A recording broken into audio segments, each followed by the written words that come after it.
الحمد للہ نحمده ونستعینه ونستغفره ونؤمن به ونتوکل علیہ ونعوذ باللہ من شرور انفسنا ومن سیئات اعمالنا من يهده الله فلا مضل له ومن يضلل فلا هادي له ونشهد ان لا اله الا الله وحده لا شريك له ونشهد ان سیدنا و مولانا محمدا عبدہ ورسولہ۔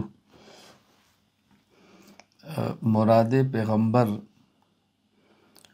امیر المؤمنین خلیفہ راشد حضرت عمر فاروق رضی اللہ تعالی عنہ کی حیات و خدمات اور آپ کی ذات پر ہونے والے اعتراضات اور ان کے علمی جوابات، اس کی آج دوسری نشست ہے، اور ہم کوشش کریں گے کہ مزید کل کی نشست میں اس مضمون کو مکمل کریں۔ اللہ تعالیٰ مجھے اور آپ سب کو حضرت عمر رضی اللہ تعالیٰ عنہ کی سیرت، حیات مبارکہ پڑھ کر، سن کر، عمل کرنے کی توفیق عطا فرمائے۔ فتح بیت المقدس کا عجیب سفر۔ جو آپ نے بیت المقدس کی فتح کا سفر فرمایا ہے، اس کا تذکرہ حافظ عماد الدین ابو الفداء اسماعیل بن خطیب بن عمر بن کثیر دمشقی رحمہ اللہ، وفات 774 ہجری، البدایہ والنہایہ میں لکھا ہے۔ میں اس کی کچھ اقتباسات آپ کی خدمت میں پیش کرتا ہوں۔ ولما قدم الشام لفتح بیت المقدس کان علی جمل اورق تلوہ صلعته للشمس لیس علی قلن صبا و امام قد طبق رجلیہ۔ تفصیل ہے، میں عربی عبارت چھوڑ کر مختصر اس پر گفتگو کرتا ہوں۔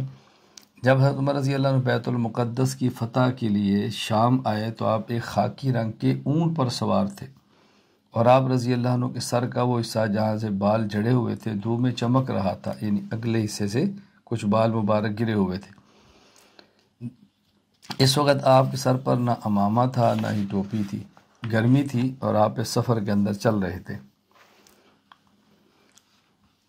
آپ رضی اللہ تعالیٰ عنہ نے پلان کے دونوں حصوں کے درمیان رکاب کے بغیر اپنی ٹانگوں کو جڑا ہوا تھا، اور آپ رضی اللہ عنہ کا اونٹ پر بیٹھنے کے لیے بچھایا جانے والا کپڑا مینڈے کی اون کا تھا، وہی آپ کا تکیہ تھا۔ اللہ اکبر۔ فتح بیت المقدس کے لیے جا رہے ہیں، امیر المومنین عرب و عجم کا بادشاہ، اور آپ ذرا سفر میں آپ کا لباس دیکھیں۔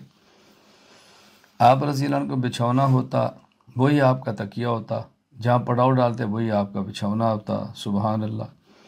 اور آپ کا تھیلا چھال سے بھرا ہوا تھا، جب آپ سوتے تو وہی آپ کا تکیہ ہوتا، اور آپ کی قمیص کھردرے کپڑے کی تھی جو پرانی ہو چکی تھی، گریبان پھٹ چکا تھا۔ آپ کی جگہ اترتے تو بستی کے سردار کو بلاتے اور فرماتے کہ اس کو دھلا دو، مجھے متبادل کپڑا دو، اس میں اگر پھٹا ہے تو اس کو سی دو۔ تو خلاصہ ہے کہ آپ اس طرح تشریف لے جا رہے تھے، تو راستے میں ایک جگہ پر آپ کو کتان کا کپڑا دیا۔ فرمایا کتان کا کپڑا کیا ہوتا ہے؟ تو لوگوں نے بتایا کہ کتان کا کپڑا کیا ہوتا ہے، بڑا قیمتی ہے، نرم ہے، ریشم جو بھی ہے۔ تو آپ نے اس کو اتار دیا کہ میں اس کو چھوڑو، بس میرا قمیض دھو کر لاؤ، میں اسی کو پہنوں گا۔ تو آپ کو کسی شخص نے کہا کہ آپ عرب کے بادشاہ ہیں، اور ان ممالک میں جہاں آپ شام کی طرف جا رہے ہیں، یہاں اونٹوں کی سواری بادشاہوں کے شان کے لائق نہیں ہے۔ تو انہوں نے آپ ایک سواری دی، خچر، آپ اس میں بیٹھے۔ جب خچر پہ بیٹھے تو اس نے بہت تیز رفتاری سے چلنا شروع کیا۔ تو حضرت عمر رضی اللہ تعالیٰ عنہ نے فرمایا کہ احبسوا ما كنت اظن الناس يركبون الشیاطین، اس کو روکو، میرا خیال ہے کہ شیاطین پر سواری مناسب نہیں ہوتی۔ میرا نہیں خیال کہ لوگ شیطانوں پر بھی سوار ہوتے ہوں، بس میرا اونٹ ہی مجھے دو، میں اسی پر چلتا ہوں۔ مقصد ایک اونٹ ہے کہ دھیمی رفتار سے، تواضع سے، عاجزی سے چلتا ہے، خچر کی وہ رفتاری نہیں ہے۔ اس کا معنی نہیں کہ خچر پر سفر جرم ہے، یہ معنی نہیں ہے۔ حضرت عمر رضی اللہ عنہ میں ادا عرض کر رہا ہوں۔ تو آپ یوں گئے، فتح بیت المقدس ہوئی۔ وہاں حضرت عمر رضی اللہ تعالیٰ عنہ نے کس طرح مسلمانوں کی جان، مال اور عبادت کا تحفظ کیا، آپ ذرا اس کو دیکھیں۔ امام ابو العباس احمد بن علی بن عبد القادر بن حسینی رحمہ اللہ تعالی، آپ کی وفات 845 ہجری ہے۔ المواعظ والاعتبار بذکر الخطط والآثار کے اندر فرماتے ہیں کہ نصارہ کے علماء نے اس بات کا اعتراف کیا ہے کہ امیر المومنین رضی اللہ تعالیٰ عنہ نے جب بیت المقدس کو فتح کیا تو آپ نے ان کو امان لکھ کے دی، ان کی جان، ان کی اولاد، ان کی عورتوں، ان کی مالوں اور ان کے تمام عبادت خانوں کے لیے کیا لا تہدم ولا تسکن، نہ ان کے عبادت خانوں کو گرایا جائے گا، نہ اس کو رہائش گاہوں میں تبدیل کیا جائے گا۔ اور پھر حضرت عمر رضی اللہ تعالیٰ نے ایک وہاں کنیسہ تھا قمامہ کے نام کا گرجا، اس کے درمیان میں بیٹھے باتیں کر رہے تھے۔ جب نماز کا وقت آیا تو آپ وہاں سے نکل گئے اور اس کنیسہ کی جو سیڑھیاں تھیں دروازے کے باہر اس کے اوپر آپ بیٹھے، اور پھر آپ نے بطرک جو وہ پادری تھا اور آپ نے وہاں سیڑھی پر گئے اور ایک سیڑھی پر اکیلے نماز پڑھی۔ اللہ اکبر، یعنی نکلے باہر گرجا گھر سے، سیڑھیوں کی طرف گئے، ایک زینے پر نماز پڑھی اور وہیں بیٹھ کے، اور بطرک پادری سے کہا کہ لو صلیت داخل الکنیسہ لاخذ المسلمون من بعدی وقالوا ها هنا صلی عمر، اگر میں کنیسے میں نماز پڑھتا تو مستقبل میں مسلمان اس گرجا گھر پر قبضہ کرتے اور یہ کہتے ہیں عمر نے نماز پڑھی ہے، تو میں نے اس کے تحفظ کے لیے نماز باہر پڑھی ہے۔ پھر فرمایا، ایک خط لکھ دیا تحریر، اللہ یصلی احد من المسلمین علی الدرجۃ الا واحد واحد ولا یجتمع المسلمون بها للصلاۃ فیها ولا یؤذنون، آئندہ اگر کوئی مسلمان یہاں پر آئے تو کنیسے کے اندر باجماعت نماز نہ پڑھے، باہر سیڑھی پر اکیلے نمازیں پڑھیں اور ان کے کنیسوں کے اندر اذانیں نہ دیں۔ یعنی کس حد تک آپ نے عیسائیت کے گرجا گھروں کی حفاظت کی ہے۔ ہمیں اسلام کیا سبق دیتا ہے کہ یہ شرط ہے کہ غیر مسلم خود کو غیر مسلم تسلیم کرے، کہ آپ ایسے یہ ذہن نہ بنانا کہ قادیانی ہیں، مرزائی ہیں تو ان کی عبادت گاہوں کا ہم تحفظ کریں گے۔ وہ خود کو غیر مسلم تسلیم نہیں کر رہے، وہ غیر مسلم ہونے کے باوجود خود کو مسلمان کہہ رہے ہیں، اس لیے ان کی عبادت گاہوں کا پاکستان میں کوئی تصور نہیں ہے۔ یہ ذہن نشین فرما لیں، ہاں وہ خود کو غیر مسلم کہیں، خود کو اقلیت سمجھیں، اقلیت کی عبادت گاہ بنائیں، اقلیت کے حقوق ہوں تو اس کے مطابق بات بالکل الگ ہے۔ اس طرح کی عبادات گاہیں نہ بنائیں کہ جیسے یہ تاثر ہو گیا مسلمانوں کی ہے، محراب ہے، ممبر ہے اور مینار ہے اور کلمہ ہے، مسلمانوں کی طرح عبادت گاہیں مت بنائیں۔ حضرت عمر رضی اللہ تعالیٰ عنہ ان تمام چیزوں کے باوجود منافقین کے لیے بہت سخت ہے۔ منافق کے لیے کیوں سخت ہے؟ کہ منافق اندر سے کافر ہوتا ہے، اوپر سے کہتا ہے کہ میں مسلمان ہوں۔ حضرت فرماتے ہیں بھائی عیسائی ہے، وہ اندر سے بھی کافر ہے، اوپر سے بھی کافر، اور منافق اندر سے کافر ہے، اوپر سے کہتے ہیں مسلمان ہوں۔ ان کے بارے میں آپ کا رویہ یہ تھا۔ حافظ عز الدین ابو الحسن علی بن محمد بن عبد الکریم المعروف بن اسیر جزری رحمہ اللہ فات 630 ہجری اسد الغابہ فی معرفت صحابہ میں لکھتے ہیں کہ جب کوئی میت آتی، حضرت عمر رضی اللہ عنہ حذیفہ سے پوچھتے، حذیفہ ہیں؟ جی ہیں۔ جنازہ پڑھا ہے؟ جی پڑھا ہے۔ عمر پڑھے۔ اگر حضرت حذیفہ مدینہ منورہ میں ہونے کے باوجود جنازہ نہ پڑھتے تو حضرت عمر جنازہ نہیں پڑھا کرتے تھے۔ فَإِنْ حَضَرَ الصَّلَاةَ عَلَيْهِ صَلَّى عَلَيْهِ عمر بَإِنْ لَمْ يَحْضُرْ حُذَيْفَةَ الصَّلَاةَ عَلَيْهِ لَمْ يَحْضُرْ عمر، عمر نہیں پڑھتے تھے۔ کیوں؟ حضرت عمر فرماتے تھے کہ حذیفہ کو رضی اللہ تعالیٰ عنہ نبی پاک صلی اللہ علیہ وسلم منافقین کے بارے میں بتایا ہے، تو حضرت حذیفہ کا مدینہ میں ہونے کے باوجود اس کے جنازے میں نہ آنا اس بات کی علامت ہے کہ یہ منافق کا جنازہ ہے، اور عمر منافق کا جنازہ نہیں پڑے گا۔ حضرت عمر رضی اللہ تعالیٰ کا دور عدل کا دور تھا۔ اس عدل کی بہاریں آپ اندازہ فرمائیں، پانی اور وہاں آگ اور یہ جتنی دریا، ہوائیں، حضرت عمر کی کس طرح بات مانتے تھے، یہ زمانہ عدل تھا۔ پانی کی موافقت پر میں ایک واقعہ نقل کرتا ہوں جو امام ابو محمد عبداللہ بن محمد بن جعفر بن حیان المعروف ابو شیخ الاصبہانی رحمہ اللہ فات 369 ہجری، انہوں نے کتاب العظمہ کے اندر نقل کیا ہے۔ وہ کیا فرماتے ہیں کہ جب مصر فتح ہوا، عمر بن عاص کے پاس ایک شخص آیا اور اس نے کہا کہ یہاں کی روایت یہ ہے کہ ہمارا جو دریائے نیل ہے یہ اس مہینے کی 11 تاریخ کو رک جاتا ہے، اور ہم ایک لڑکی جو کنواری ہوتی ہے اس کے والدین کو راضی کر کے اس کو لیتے ہیں، خوبصورت کپڑے پہناتے ہیں، اس کو دریائے نیل کے اندر گرا دیتے ہیں، اسی طرح مر جاتی ہے۔ اس کے بعد دریائے نیل چلتا ہے، ہماری رسم ہے۔ تو عمر بن عاص فرمانے لگے بھی اسلام میں تو ایسا نہیں، اسلام نے سب گزشتہ گندی رسم کو ختم کر دی ہے۔ تو خیر انہوں نے کہ اس کے بغیر دریائے نیل چلتا نہیں ہے۔ حضرت عمر بن عاص رضی اللہ تعالیٰ عنہ نے حضرت عمر رضی اللہ تعالیٰ عنہ کو خط لکھا اور آپ کو ساری صورتحال سے آگاہ کیا۔ حضرت عمر رضی اللہ عنہ نے فرمایا کہ میں خط لکھتا ہوں اور اس خط کو تم دریائے نیل کے اندر ڈال دو۔ حضرت عمر رضی اللہ تعالیٰ عنہ کا پیغام آیا اور آپ اس نے کھولا تو اس کے اندر پیغام کیا لکھا ہوا تھا؟ فرمایا من عبداللہ بن عمر رضی اللہ عنہ امیر المومنین، یہ اللہ کے بندے من عبداللہ عمر، یہ اللہ کے بندے عمر امیر المومنین کی طرف سے ہے، الی نیل اہل مصر، اہل مصر کے دریائے نیل کے نام۔ اما بعد فإن كنت تجری من قبلک فلا تجری، اگر تو اپنی مرضی سے چلتا ہے تو ہمیں تیری کوئی ضرورت نہیں ہے، مت چل۔ وَإِن كَانَ اللَّهُ عَزَّ وَجَلَّ يُجْرِيكَ، اور اگر اللہ تجھے چلاتا ہے فَأَسْأَلُ اللَّهَ الْوَاحِدَ الْقَهَّارَ أَن يُجْرِيَكَ، میں اللہ واحد قہار سے سوال کرتا ہوں کہ وہ تجھے چلا دے۔ کہتا ہے یہ انہوں نے اس کے اندر ڈالا تو وہ دریائے نیل چل پڑا، اور ایسا چلا کہ ایک ہی رات میں وَقَدْ أَجْرَاهُ اللَّهُ عَزَّ وَجَلَّ 16 ذراعًا، 16 ہاتھ پانی آ گیا، اتنا اونچا ذراع، 16 ہاتھ پانی، یعنی اتنا اونچا دریا چلا۔ تو آپ اندازہ فرمائیں کہ کس طرح حضرت عمر رضی اللہ تعالیٰ عنہ کی برکت سے قطع اللہ عز و جل تلک السنت السوء عن اہل مصر الی اليوم، کہ جو گندی روایت وہاں طریقہ چل رہا تھا حضرت عمر کی مبارک عمل سے ہمیشہ کے لیے وہ دفن ہو گیا۔ حضرت عمر رضی اللہ تعالیٰ عنہ کی ہوائیں بات کیسے مانتی تھی؟ زمانہ عدل تھا نا۔ امام ابو عبداللہ احمد بن حنبل البغدادی رحمہ اللہ وفات 241 ہجری، وہ تحریر فرماتے ہیں فضائل الصحابہ میں کہ حضرت عمر بن خطاب رضی اللہ تعالیٰ عنہ نے ایک لشکر بھیجا اور اس کے اوپر آپ نے جس کو امیر مقرر کیا اس کا نام تھا ساریہ۔ حضرت عمر مدینہ منورہ میں خطبہ دے رہے تھے اور اچانک آپ نے زور سے کہا فجعل یصیح علی المنبر یا ساری الجبل یا ساری الجبل، سبحان اللہ، زور سے آواز دی۔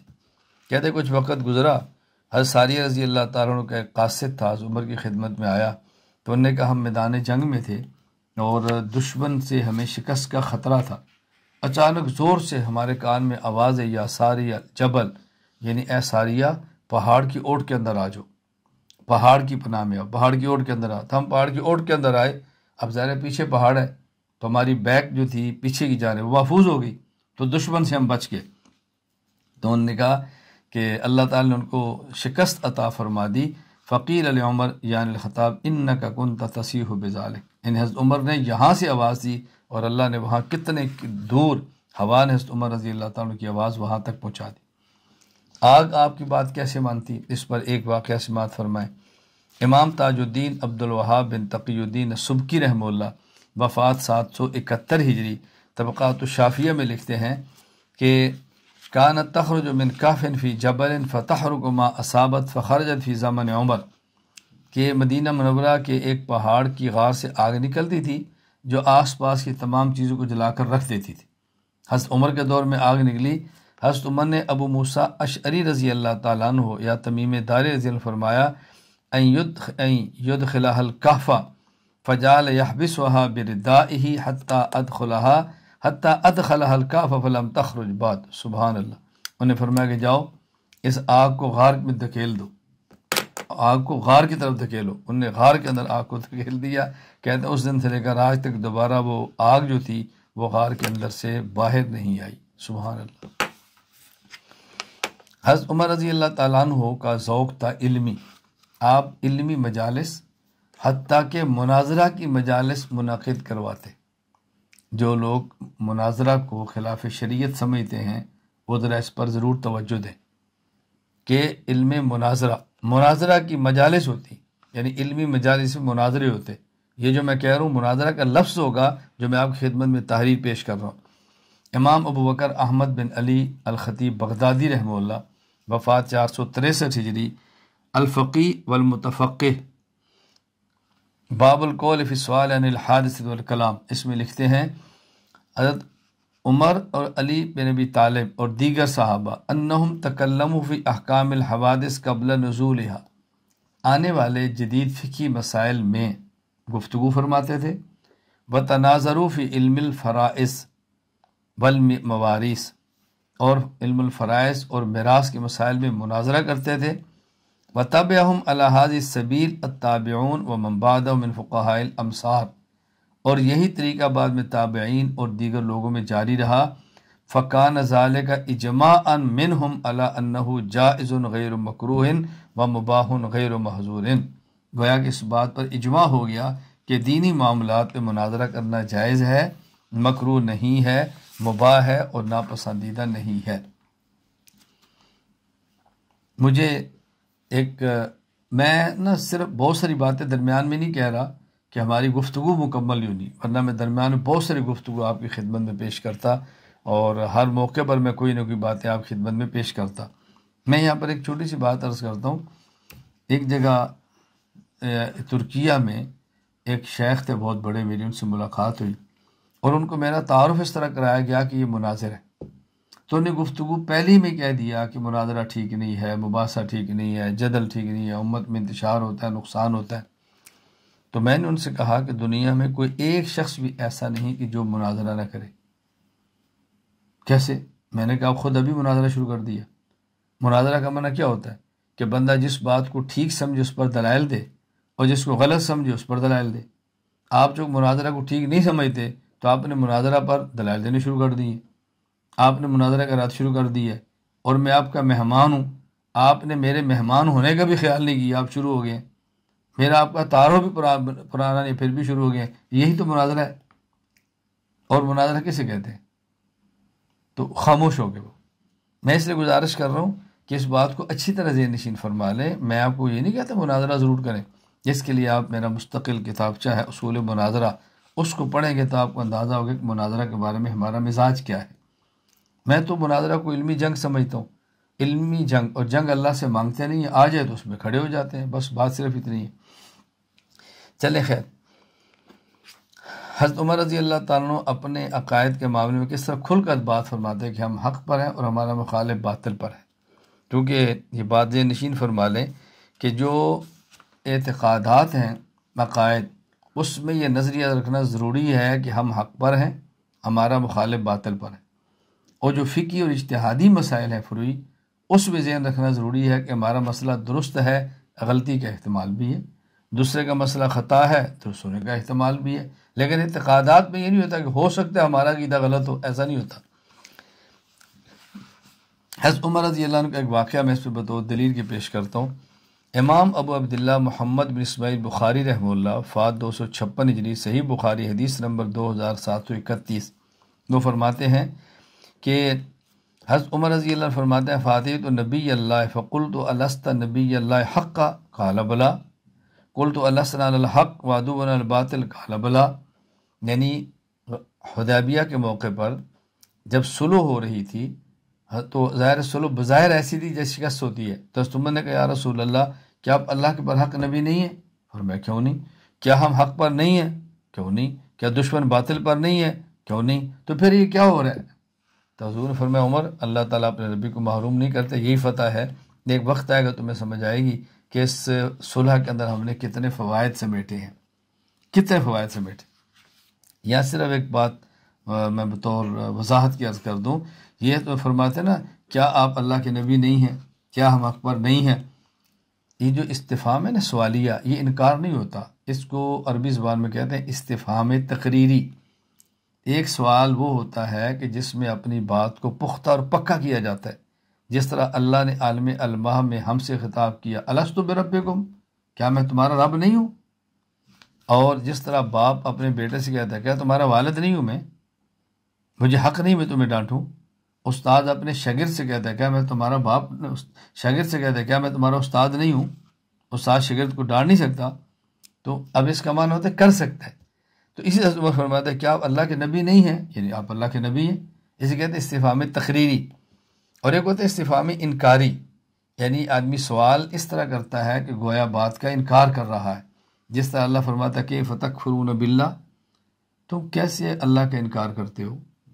اللہ نے تمہیں پیدا کیا، یعنی تمہیں انکار نہیں کرنا چاہیے۔ جس طرح آپ کسی کے سامنے کو کھانا رکھیں اور وہ کھانا اس کو پسند نہ ہو تو وہ کیا کہ میں یہ کھانا کھاؤں گا، اس کا مطلب کیا کہ میں نے نہیں کھانا۔ ایسے وقت میں کھانا رکھے کہ اس سے کھانے کا وقت نہ ہو، میں اس وقت کھانا کھاؤں گا، اس کا معنی ہے کہ میں نے نہیں کھانا۔ تو استفہام انکاری ہوتا ہے۔ حضرت عمر نے جو فرمایا نا کہ کیا آپ اللہ کے نبی نہیں ہیں، یہ استفہام تقریری تھا، یعنی اللہ کے نبی آپ ہیں۔ جس طرح استاد شاگرد سے کہتا ہے کیا میں تمہارا استاد نہیں ہوں، باپ کہتا ہے کیا تو میرا بیٹا نہیں ہے، شوہر کہتا ہے کیا تو میری بیوی نہیں ہے، میں تجھے سمجھا نہیں سکتا، تجھے ڈانٹ نہیں سکتا، تو اس طرح ہے۔ حضرت عمر رضی اللہ تعالیٰ عنہ نزول قرآن کو کیسے سمجھتے تھے، آیت کب نازل ہوئی ہے، کیوں نازل ہوئی ہے، اس پر ایک واقعہ سمجھیں۔ امام ابو عبداللہ محمد بن اسماعیل بخاری رحمہ اللہ، وفات 256 ہجری، صحیح بخاری حدیث نمبر 45، یہ فرماتے ہیں کہ یہودیوں کے ایک شخص نے عمر سے کہا کہ امیر المومنین، آیت فی کتابکم تقرؤونها لو علینا معاشر الیہود نزلت لاتخذنا ذلک اليوم عیدا، کہ تمہارے قرآن میں ایک آیت ایسی ہے اگر ہمارے پاس ہوتی تو ہم اس دن کو عید بناتے جب وہ آیت نازل ہوئی۔ حضرت نے فرمایا کون سی آیت؟ اس نے کہا الیوم اکملت لکم دینکم واتممت علیکم نعمتی ورضیت لکم الاسلام دینا، کہ ہم نے آج تمہارے دین کامل اور مکمل کر دیے۔ حضرت عمر فرمانے کہ قد عرفنا ذلک اليوم، ہم اس دن کو بھی جانتے ہیں، والمکان الذی نزلت فی علی النبی صلی اللہ علیہ وسلم، اور ہم اس جگہ کو بھی جانتے ہیں جہاں نازل ہوئی ہے، قائم بعرفۃ یوم جمعہ، اور دن جمعہ کا ہم یہ بھی جانتے ہیں، ہم تو جانتے ہیں، ہم کون سے اس کو نہیں جانتے۔ مقصد یہ تھا کہ ہمارے عید دو ہی ہے، عید الفطر عید الاضحیٰ، اس کے علاوہ عیدیں نہیں ہیں۔ حضرت عمر رضی اللہ تعالیٰ عنہ عربی ادب کی حفاظت کے قائل تھے۔ عربی ادب کا معنی جسے ہم کہتے ہیں کہ آپ کلام عرب کی حفاظت کرو، اگر قرآن کو سمجھنا ہے تو کلام عرب کو سمجھو، عربی شعراء کے کلام کو دیکھو، جو قرآن کریم فصیح ہے تو اس کی فصاحت گزشتہ عربوں سے دیکھو، پھر سمجھا قرآن کے الفاظ کا مطلب کیا ہے۔ کسی لفظ کا معنی سمجھ نہ ہو تو کلام عرب کے قدیم شعراء کے کلام کو دیکھو۔ حضرت عمر اس کے قائل تھے اور فرماتے رہے کہ اس کی حفاظت کرو، اپنے کلام کی، شعراء کے قدیم کلام کی حفاظت کرو۔ اور ہمارے الحمدللہ مدارس میں باقاعدہ وہ پڑھائے جاتے ہیں، پرانے اشعار، پرانی کتابیں، پرانا پڑھایا جاتا ہے تاکہ قرآن کریم سمجھ۔ اس پر ایک واقعہ نقل کرتا ہوں کہ امام ابو عبداللہ محمد بن احمد بن ابو بکر الصاری الخزرجی شمس الدین القرطبی رحمہ اللہ، وفات 671 ہجری، تفسیر قرطبی سورۃ النحل، یہ جو قرآن کریم کی آیت ہے او یاخذہم لا تخوف، سورۃ النحل آیت نمبر 47، اس کے تعلق لکھتے ہیں حضرت عمر رضی اللہ تعالیٰ نے فرمایا کہ لوگوں یہ جو اللہ کا قرآن ہے، او یاخذہم لا تخوف، کہ اللہ تعالیٰ ان کو تخوف کا عذاب دے گا۔ تخوف کا معنی کیا ہوتا ہے؟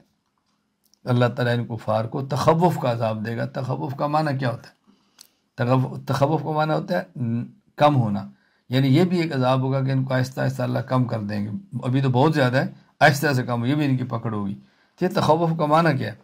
کہتا ہے لوگ خاموش تھے تو بنی حذیل کے ایک بزرگ تھے، وہ کھڑے ہوئے اور انہوں نے کہا یہ امیر ہماری لغت ہے، ہم اس کا معنی جانتے ہیں، تخوف کا معنی ہے تنقص، کم ہونا۔ حضرت عمر نے فرمایا تعرف العرب ذالک فی اشعارہم، کیا کسی عربی شاعر نے کلام میں اس کا ذکر کیا تخوف کا؟ یہ معنی انہوں نے کہا جی ہاں، ہمارا شاعر تھا ابو کبیر الحذلی، اس نے اونٹنی کی تعریف کی ہے اور اس نے اونٹنی کے اوصاف میں یہ بات کی ہے تخوف الرحل منا تخوف الرحل منها تامکا قردا کما تخوف عود نبعت الصفنو۔ اللہ اکبر، کیا تعریف کی ہے؟ انہوں نے کہا دیکھیں یہ جو اونٹنی کا کوہان ہے، اونٹنی کا کجاوے کی رسی، یہ اونٹنی کے کوہان کے بالوں کو آہستہ آہستہ کر کے ایسے ختم کرتی ہے جیسے لوہا کشتی کی لکڑی کو آہستہ آہستہ ختم کر دیتا ہے۔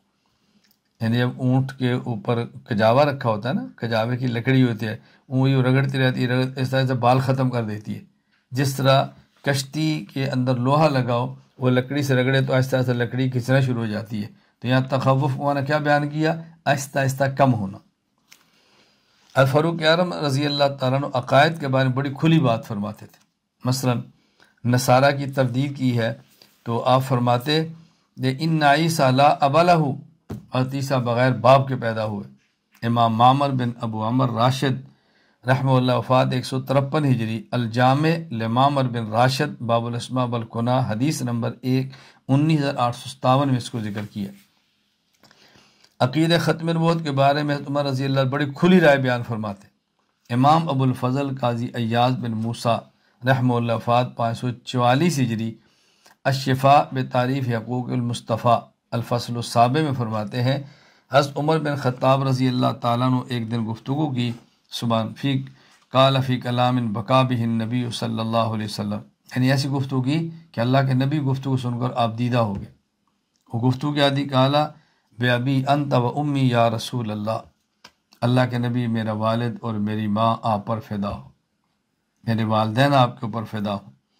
لقد بلغ من فضیلتک عند اللہ انباسک آخر الانبیاء وذکرک فی اولہم، یہ آپ کی کتنی بڑی عظمت ہے کہ آپ آخر الانبیاء ہیں لیکن تذکرہ آپ کا سب سے پہلے کیا گیا، آپ سب سے آخر میں مبعوث ہوئے ہیں لیکن تذکرہ آپ کا سب سے پہلے کیا گیا۔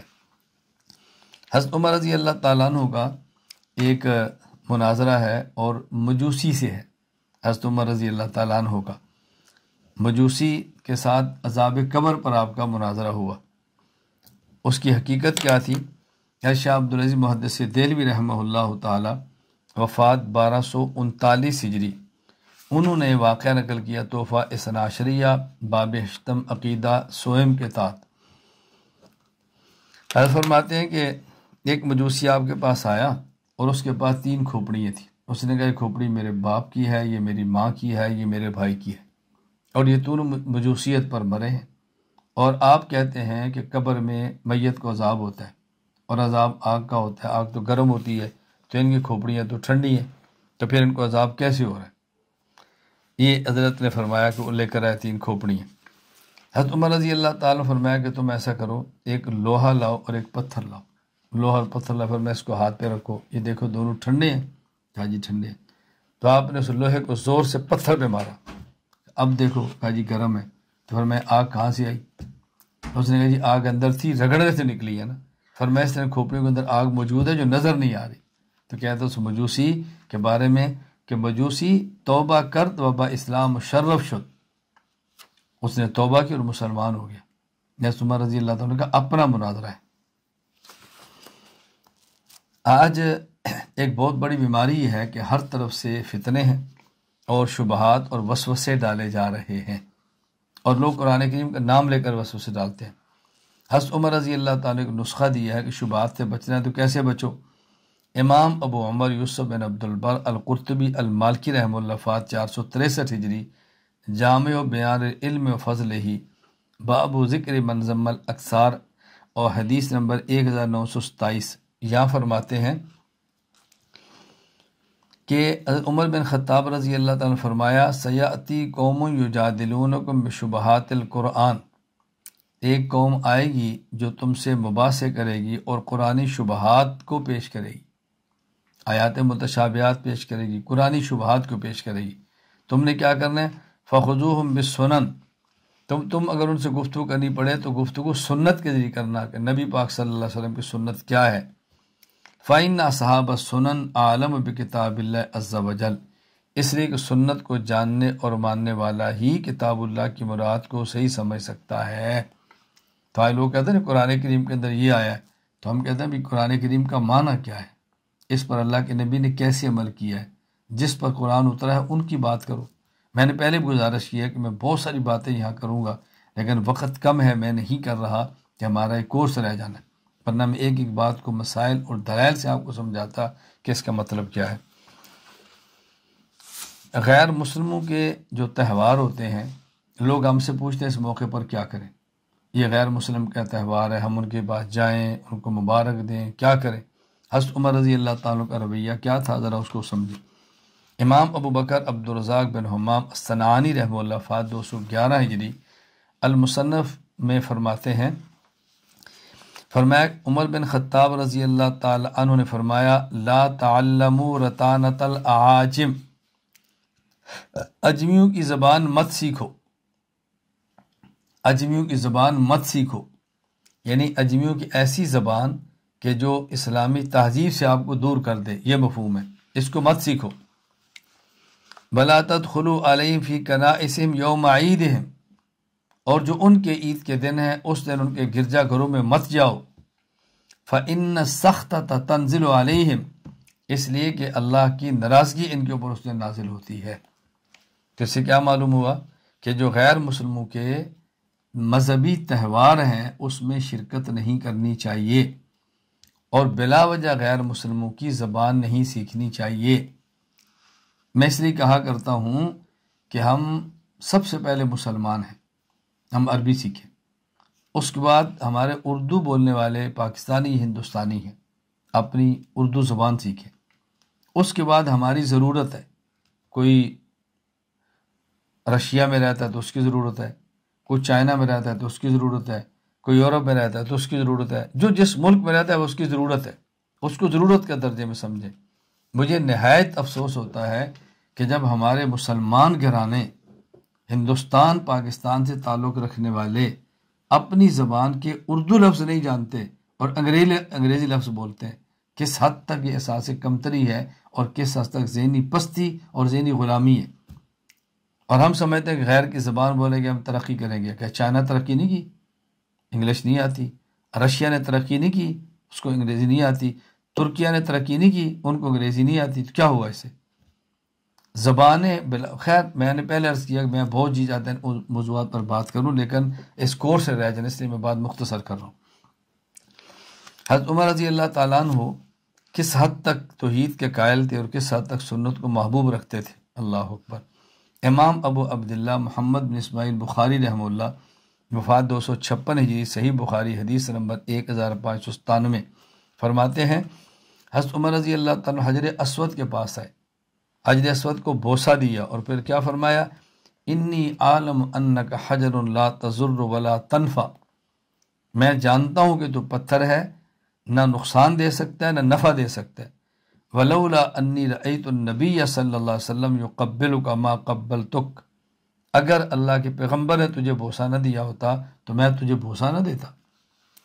عبرت ہے ان کے لیے کہ جو انگوٹھیوں میں خاص نگینے پہنتے ہیں کہ اس نگینے سے یہ اثر ہے اور یہ اثر ہے اور یہ اثر ہے، اور لوگ پتھروں میں تاثیروں کے قائل ہو کر اپنے ایمان کو خراب کر لیتے۔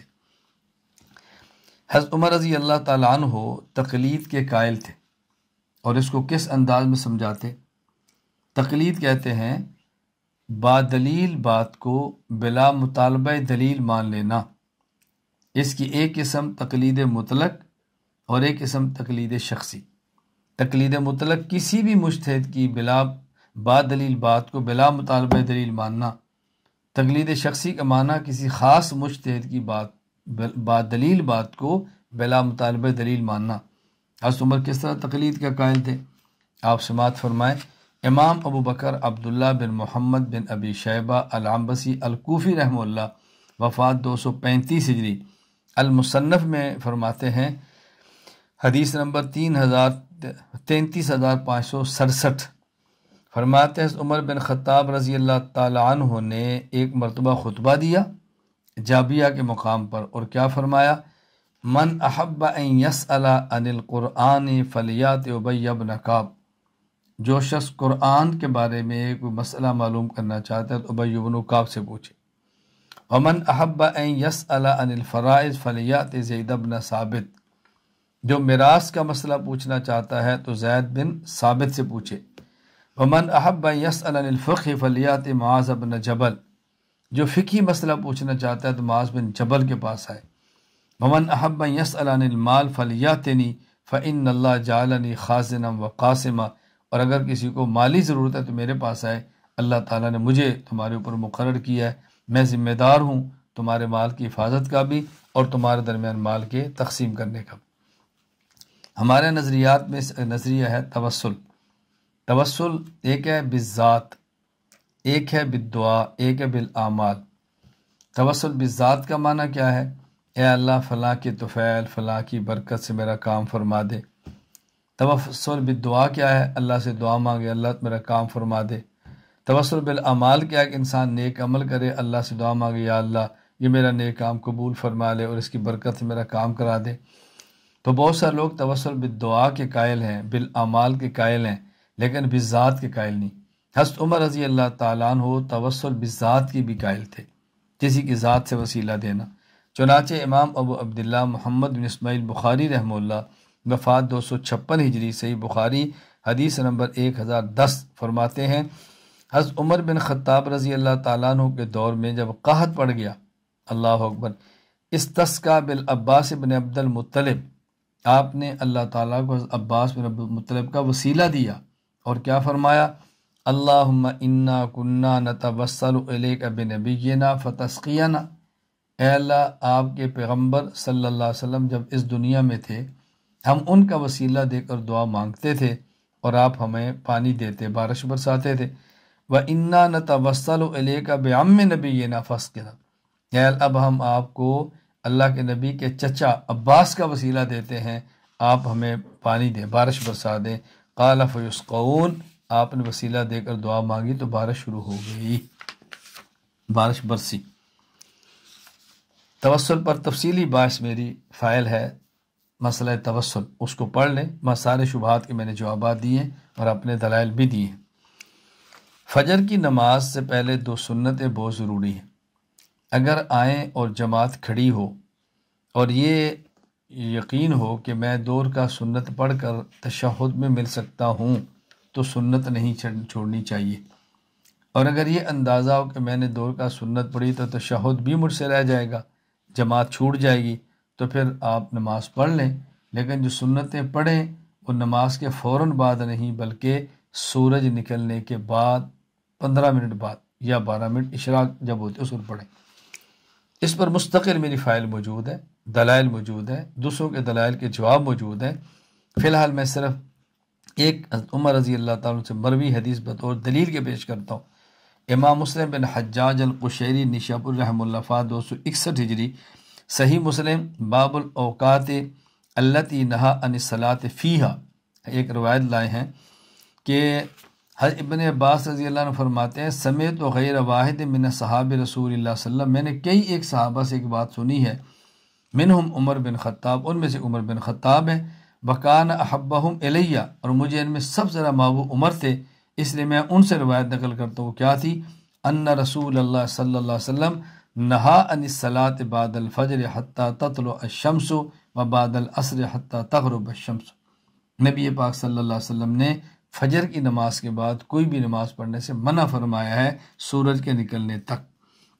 اسی طرح امام ابو بکر عبداللہ بن محمد بن ابی شیبہ العبسی کوفی رحمہ اللہ وفات 235 ہجری، وہ نقل فرماتے ہیں مصنف میں، ابو العالیہ فرماتے ہیں پہلے مسئلہ بیان کیا، لا تصلح الصلاۃ بعد العصر حتی تغیب الشمس و بعد الصبح حتی تطلع الفجر، کہ فجر کی نماز کے بعد اور عصر کی نماز کے بعد، فجر کے بعد کوئی نماز نہ پڑھے سورج نکلنے تک، اور عصر کے بعد نماز نہ پڑھے سورج غروب ہونے تک۔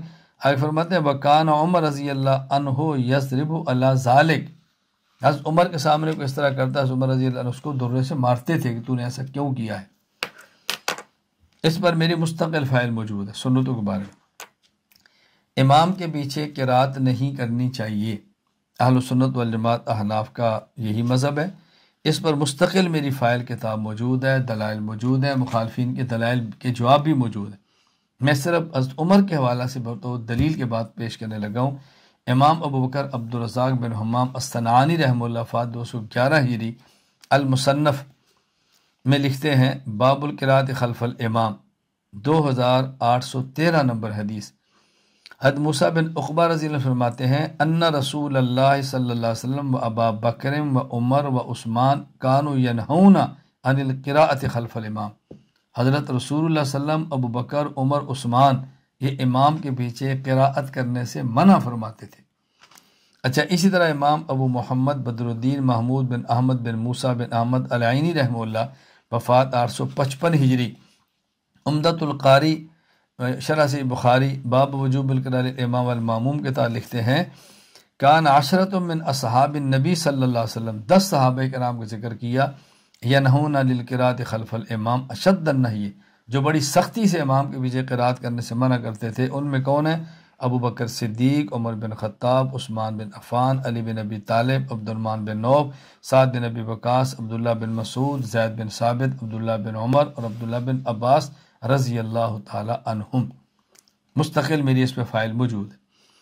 آمین نماز میں امام اور مقتدی دونوں کو آہستہ کہنی چاہیے، اس پر مستقل میری فائل موجود ہے، دلائل موجود ہے، دوسروں کے دلائل کے شبہات اور جوابات موجود ہیں، سب موجود ہیں۔ میں صرف یہاں ایک دلیل پیش کرتا ہوں حضرت عمر رضی اللہ عنہ کے حوالے سے۔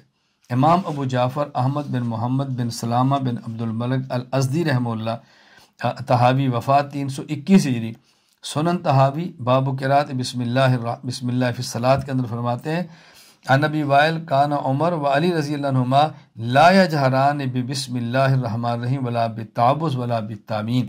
حضرت عمر علی دونوں اعوذ باللہ بھی آہستہ پڑھتے، بسم اللہ بھی آہستہ پڑھتے تھے، اور بالتامین آمین بھی آہستہ کہا کرتے تھے۔ نماز میں رکوع جاتے، رکوع سے اٹھتے اور سجدے کے وقت رفع یدین نہیں کرنا چاہیے۔ یہی اہل سنت والجماعت احناف کا مذہب ہے۔ میری مستقل اس پر فائل موجود ہے، دلائل موجود ہیں، دوسروں کے دلائل کے جوابات موجود ہیں۔ یا میں سے عمر رضی اللہ عنہ کے حوالے سے بات کرنے لگا ہوں۔ امام ابو جعفر احمد بن محمد بن سلامہ بن عبد الملک الازدی امام طحاوی رحمہ اللہ وفات 1321 ہجری، شرح معانی الآثار الطحاوی باب التکبیر للرکوع والتکبیر للسجود میں فرماتے ہیں عن الاسود قال رأیت عمر بن الخطاب رضی اللہ عنہ یرفع یدیہ فی اول تکبیر ثم لا یعود۔ حضرت عمر شروع میں تکبیر تحریمہ کے وقت رفع الیدین فرماتے، پھر پوری نماز میں کہیں رفع الیدین نہیں فرماتے تھے۔ اس کا تعلق عیدین اور وطر کے ساتھ نہیں ہے، اس کو ذہن نشین فرما لیں۔ امام ابو بکر احمد بن حسین بن علی الباقی رحمہ اللہ وفات 458 ہجری، السنن الکبریٰ للبیہقی میں فرماتے ہیں حدیث نمبر 2636۔ عبداللہ بن مسعود رضی اللہ عنہ فرماتے صلیت خلف النبی صلی اللہ علیہ وسلم ابی بکر و عمر، میں نے رسول اللہ صلی اللہ علیہ وسلم ابو بکر عمر رضی اللہ عنہ کے پیچھے نمازیں پڑھی ہیں۔ فلم یرفع ایدیہم الا عند افتتاح الصلاۃ، یہ شروع میں رفع الیدین فرماتے اور بعد میں نہیں فرماتے۔ اسی طرح 20 رکعت تراویح، اس پر مستقل میری فائل موجود ہیں، دلائل موجود ہیں۔ جو 20 کے قائل نہیں ان کے دلائل کے جواب بھی موجود ہیں۔ میں صرف اس وقت عمر بن خطاب رضی اللہ تعالیٰ کے حوالے سے نقل کرنے لگا ہوں، یہ زیادہ نہیں، میں دلائل اس پہ نہیں دے رہا، ایک دو بات نقل کرتا ہوں۔ امام احمد بن ابو بکر البوصیری رحمہ اللہ وفات 840 ہجری، مسند احمد بن منی اتحاف الخیارت الماہرہ للبوصیری کے حوالے سے وہ نقل فرماتے ہیں، وہ یہ مسند احمد بن منی میں ہے، اور امام احمد بن ابو بکر البصیری کی کتاب اتحاف الخیرۃ الماہرہ کے حوالے سے وہ کیا ہے، ابی بن کعب فرماتے ہیں عمر بن خطاب رضی اللہ تعالیٰ عنہ نے حضرت ابی بن کعب کو حکم دیا کہ آپ رمضان میں لوگوں کو نمازیں پڑھائیں۔ رمضان میں رات کو جب تراویح پڑھاتے ہیں تو عام لوگ اچھی طرح قرآن کریم نہیں پڑھ سکتے، تو آپ ان کو فلو قرأت القرآن علیہم باللیل، آپ نہ ان کو قرآن کریم پڑھائیں، مکمل قرآن پڑھیں۔ تو فرمایا فصلی بہم 20 رکعہ، اور یہ جو تھے حضرت ابی بن کعب رضی اللہ تعالی عنہ، یہ 20 رکعات تراویح ان کو پڑھاتے تھے۔ حضرت عمر کے دور کی بات ہے، میں اس لیے گزارش کر رہا ہوں کہ میں زیادہ روایت پیش نہیں کر رہا، حضرت عمر کے دور کی بات ہے، 20 رکعات تراویح، اور تمام صحابہ موجود تھے، کسی نے بھی اس کا انکار نہیں کیا۔ اگر کسی شخص کی نماز رہ جائے اور نہ پڑھ سکے تو بعد اس نماز کو پڑھے، نماز کو ادا کرے۔ بہت سے لوگ آج کہتے ہیں جی نماز رہ گئی یا تو صرف استغفار کریں، توبہ کریں، لٹانے کی ضرورت نہیں ہے۔ مستقل میری اس پر فائل موجود ہے، میں صرف یہاں پر ایک حضرت عمر کے حوالے سے بات کرنے لگوں۔ امام ابو عبداللہ محمد بن اسماعیل بخاری رحمہ اللہ وفات 256 ہجری، صحیح بخاری حدیث نمبر 596 روایت نقل کی ہے۔ جابر بن عبداللہ فرماتے ہیں عمر بن خطاب رضی اللہ تعالیٰ عنہ خندق کے دن آئے اور سورج غروب ہو گیا تھا، فجعل یسب کفار قریشن، اور یہ جو کفار قریش تھے آپ ان کو بددعائیں دے رہے تھے۔ انہوں نے کہا یا رسول اللہ ما کدت اصلی العصر، میں آج عصر کی نماز نہیں پڑھ سکا، سورج غروب ہوا ہے۔ نبی پاک صلی اللہ علیہ وسلم نے فرمایا واللہ ما صلیت، میری بھی عصر کی نماز رہ گئی ہے۔ فقمنا الی بطحان فتوضأ للصلاة وتوضأنا فصلى العصر بعدما غربت الشمس ثم صلى بعد المغرب، تو پہلے آپ نے عصر کی نماز پڑھی اور پھر آپ نے مغرب کی نماز پڑھی، یعنی عصر کی نماز جو قضا ہو گئی تھی آپ نے اس نماز کو لٹایا، ایسا نہیں کہ نماز کو چھوڑ دیا گیا جس طرح لوگ کہتے ہیں کہ رہ گئی تو بس رہ گئی۔ تکبیرات جنازہ، یعنی نماز جنازہ میں تکبیرات 4 ہوتی ہیں، اس پر مستقل میری فائل موجود ہے، لیکن اس وقت عمر رضی اللہ تعالیٰ کے حوالے سے میں دلیل پیش کرنے لگا ہوں تاکہ یہ ذہن عمر رضی اللہ تعالیٰ کا ذہن کیا تھا۔ امام ابو جعفر احمد بن محمد بن سلامہ بن عبد الملک طحاوی رحمہ اللہ، وفات 321 ہجری، شرح معانی الاثار باب التکبیر علی الجنائز کم ہوا، اس میں روایت نقل کی ہے کہ رسول اللہ صلی اللہ علیہ وسلم دنیا سے رخصت ہو گئے اور صحابہ کرام میں باہمی اختلاف ہوا کہ جنازے میں کتنی تکبیرات کہنی چاہیے۔ کسی نے کہا کہ میں نے اللہ کے نبی کو سنا ہے کہ آپ 7 تکبیرات کہتے، دوسرے کہہ رہے ہیں میں نے سنا ہے 5 کہتے، ایک نے کہا میں نے دیکھا کہ 4 کہتے۔ حضرت عمر رضی اللہ تعالیٰ عنہ کا جو دور آیا اور یہ اختلاف تھا، حضرت عمر رضی اللہ تعالیٰ عنہ نے صحابہ کرام کو جمع کیا، اور آپ نے جمع کرنے کے بعد ایک عجیب بات فرمائی، فرمایا انکم معاشر اصحاب رسول اللہ صلی اللہ علیہ وسلم متی تختلفون علی الناس یختلفون من بعدکم، دیکھو اگر تم اختلاف کرو گے تو تمہارے بعد بھی اختلاف ہوگا، فمتی تجتمعون علی امری یجتمع الناس علی، اور اگر تم کسی مسئلے پر اکٹھے ہو جائے گے تو بعد کے لوگ بھی اکٹھے ہو جائیں گے، فانظروا امرا تجتمعون علیہ فکأنما ایقظہم، انہوں نے کہا میں چاہتا ہوں کہ تم ایک مسئلے پر اکٹھے ہو جاؤ۔ حضرت عمر نے گویا ان کو بیدار کیا۔ حضرت عمر نے ان نے کہا یا امیر المومنین اشر علینا، آپ فرمائے نہیں تم مجھے بتاؤ، میں تم سے رائے لیتا ہوں، انما انا بشر مثلکم فتراجعوا الامر بینہم فاجمعوا امرہم علی ان یجعلوا التکبیر علی الجنائز، فرمایا کہ میں بشر ہوں، مجھ سے غلطی ہو سکتی ہے، میں معاملہ تمہاری طرف لوٹاتا ہوں۔ حضرت عمر رضی اللہ عنہ فرمایا میں تمہاری طرف معاملہ لوٹاتا ہوں کہ تم لوگ مشورہ کرو، مجھے بتاؤ کیا کرنا چاہیے، تم اس مسئلے کے بارے میں اپنی رائے پیش کرو، میں چاہتا ہوں تم سب اکٹھے ہو جاؤ۔ کس بات پر؟ التکبیر علی الجنائز مثل التکبیر فی الاضحیٰ والفطر 4 تکبیرات، 4 تکبیرات۔ حضرت عمر فرمانے لگے کہ جس طرح عیدین کی ہر رکعت میں 4 تکبیریں ہیں، یعنی پہلی رکعت میں تکبیر تحریمہ اور پھر 3 تکبیریں، اس طرح جب دوسری رکعت میں کھڑے ہوتے ہیں پہلے تکبیرات 3 زائد اور بعد میں رکوع کی تکبیر 4 ہے، تو میں چاہتا ہوں اسی طرح جنازے کی بھی 4 تکبیرات ہو جائیں۔ فاجمع امرہم علی ذالک، تمام صحابہ کرام رضی اللہ عنہ مجمعین کے اس بات پر اجماع ہو گیا۔ 3 طلاق کا مسئلہ ہے، اگر کوئی شخص 3 طلاق اکٹھی ایک مجلس میں دے، الگ الگ مجلس میں دے، میسج میں دے، غصے میں دے، پیار سے دے، جس طرح بھی دے، 3 طلاق دو تو 3 ہی ہوتی ہیں۔ میری مستقل اس پر فائل موجود ہے، دلائل موجود ہے، اور جو نہیں مانتے ان کے دلائل کے جوابات بھی موجود ہیں۔ اس وقت حضرت عمر رضی اللہ تعالیٰ عنہ کے حوالہ سے میں بات کرنے لگا ہوں۔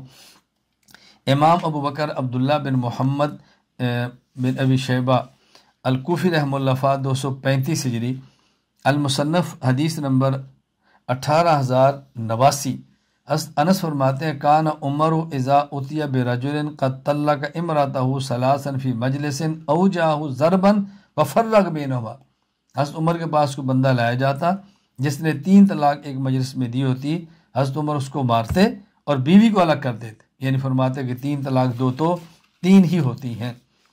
اسی طرح امام ابو جعفر احمد بن محمد طحاوی رحمہ اللہ وفات 321 ہجری، سنن طحاوی باب الرجل یطلق امرأته ثلاثا معا، کوئی شخص 3 طلاق اکٹھی دے حکم کیا ہے، اس کے تحت روایت نقل کی ہے، من طلق امرأته ثلاثا وقع كلا في وقت الطلاق لزم من ذلك فخاطب عمر بذلك الناس جميعا فيهم اصحاب رسول الله صلی اللہ علیہ وسلم رضی اللہ عنہم الذين قد علموا ما تقدم من ذلك في زمن رسول الله صلی اللہ علیہ وسلم فلم ينكره عليهم منهم منكر ولم يدفعه دافع، حضرت عمر نے فتویٰ دیا کہ 3 طلاق تو 3 ہوگی، سب صحابہ نے اتفاق کر لیا، کسی ایک صحابی نے بھی اس میں اختلاف نہیں کیا، تو گویا 3 طلاق کے 3 ہونے پر صحابہ کرام کا اجماع ہے۔ میں نے کئی بار عرض کیا کہ ہر عنوان پر الحمدللہ میرے پاس واقعات بھی ہیں، مثالیں بھی ہیں، ادلہ بھی ہیں، اور بہت ساری چیزیں، میں اس کو مختصر کرتا جا رہا ہوں کہ میں نے اس کورس کو مکمل کرنا ہے۔ 3 طلاق پر میں ایک واقعہ پیش کرتا ہوں۔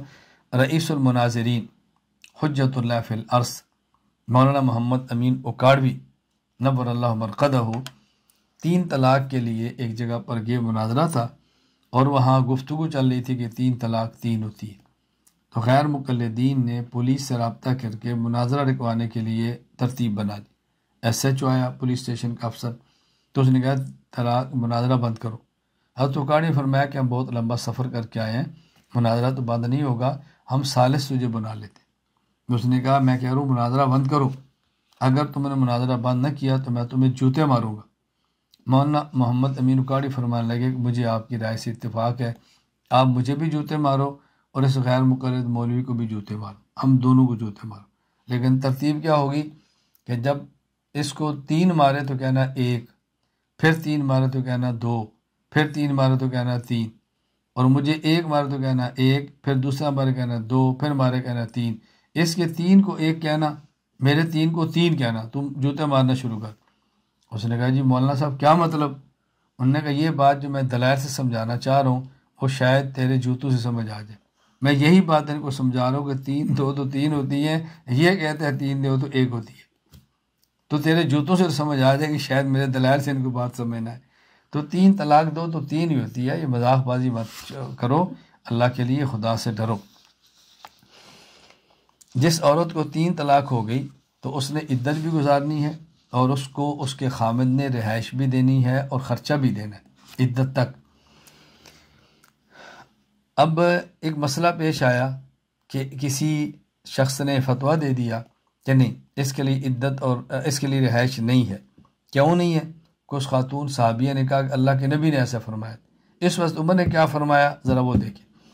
امام مسلم بن حجاج القشیری رحمہ اللہ فا 261 ہجری صحیح مسلم حدیث نمبر 3710۔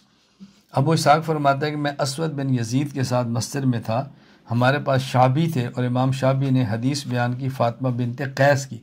وہ حدیث کیا تھی کہ رسول اللہ صلی اللہ علیہ وسلم نے لم یجعل اللہ سکنا ولا نفقہ، ان کو 3 طلاق ہو گئی تو اللہ کے نبی نے نہ ہی ان کو خرچہ دیا اور نہ ان کو رہائش دی۔ قال عمر، حضرت عمر نے فرمایا لا نترک کتاب اللہ و سنت نبینا صلی اللہ علیہ وسلم لقول امرات لا ندری اللہ حفظت او نسیت۔ فرمایا ہم اس عورت کی وجہ سے رسول اللہ صلی اللہ علیہ وسلم کی سنت اور کتاب اللہ کو کیسے چھوڑ سکتے ہیں؟ یہ کہہ رہی ہے کہ اللہ کے نبی نے سکنا نفقہ نہیں دیا تھا، عورتیں تو بھول جاتی ہیں، ہم اس کی بات پر کیسے اعتماد کر سکتے ہیں؟ فرمایا اللہ فرماتے ہیں لا تخرجوهن من بیوتهن ولا یخرجن الا ان یاتین بفاحشۃ مبینہ، ان عورتوں کے ان کے گھروں سے مت نکالو الا یہ کہ جب کوئی فحاشی کا کام کر لے، تو پھر تو نہیں آپ ان کو اپنے گھروں میں رکھ سکتے۔ تو مقصد کیا تھا کہ حضرت عمر رضی اللہ عنہ کتاب اللہ کو ترجیح دیتے تھے اور مسئلہ بیان کر دیا کہ نہیں شاید اس عورت کو سننے کے اندر غلطی لگی ہے، ورنہ ایسا مسئلہ کیسے ہو سکتا ہے کہ رسول اللہ صلی اللہ علیہ وسلم یہ مسئلہ بیان فرمائے۔ حضرت عمر رضی اللہ تعالیٰ عنہ نے کس قدر علم کا اہتمام کیا، تعلیمات کا اہتمام کیا، بہت سارے موضوع پر کیسے اصلاح کا اہتمام کیا، ذرا آپ اس کو سمجھنے کی کوشش کریں۔ حضرت عمر رضی اللہ تعالیٰ نے ایک شہر تعمیر فرمایا کہ جس کو کوفہ کہتے ہیں، اور یہ کوفہ کہاں پر تھا؟ سنگم پر، ادھر عجم ادھر عرب، درمیان میں کوفہ شہر تعمیر فرمایا۔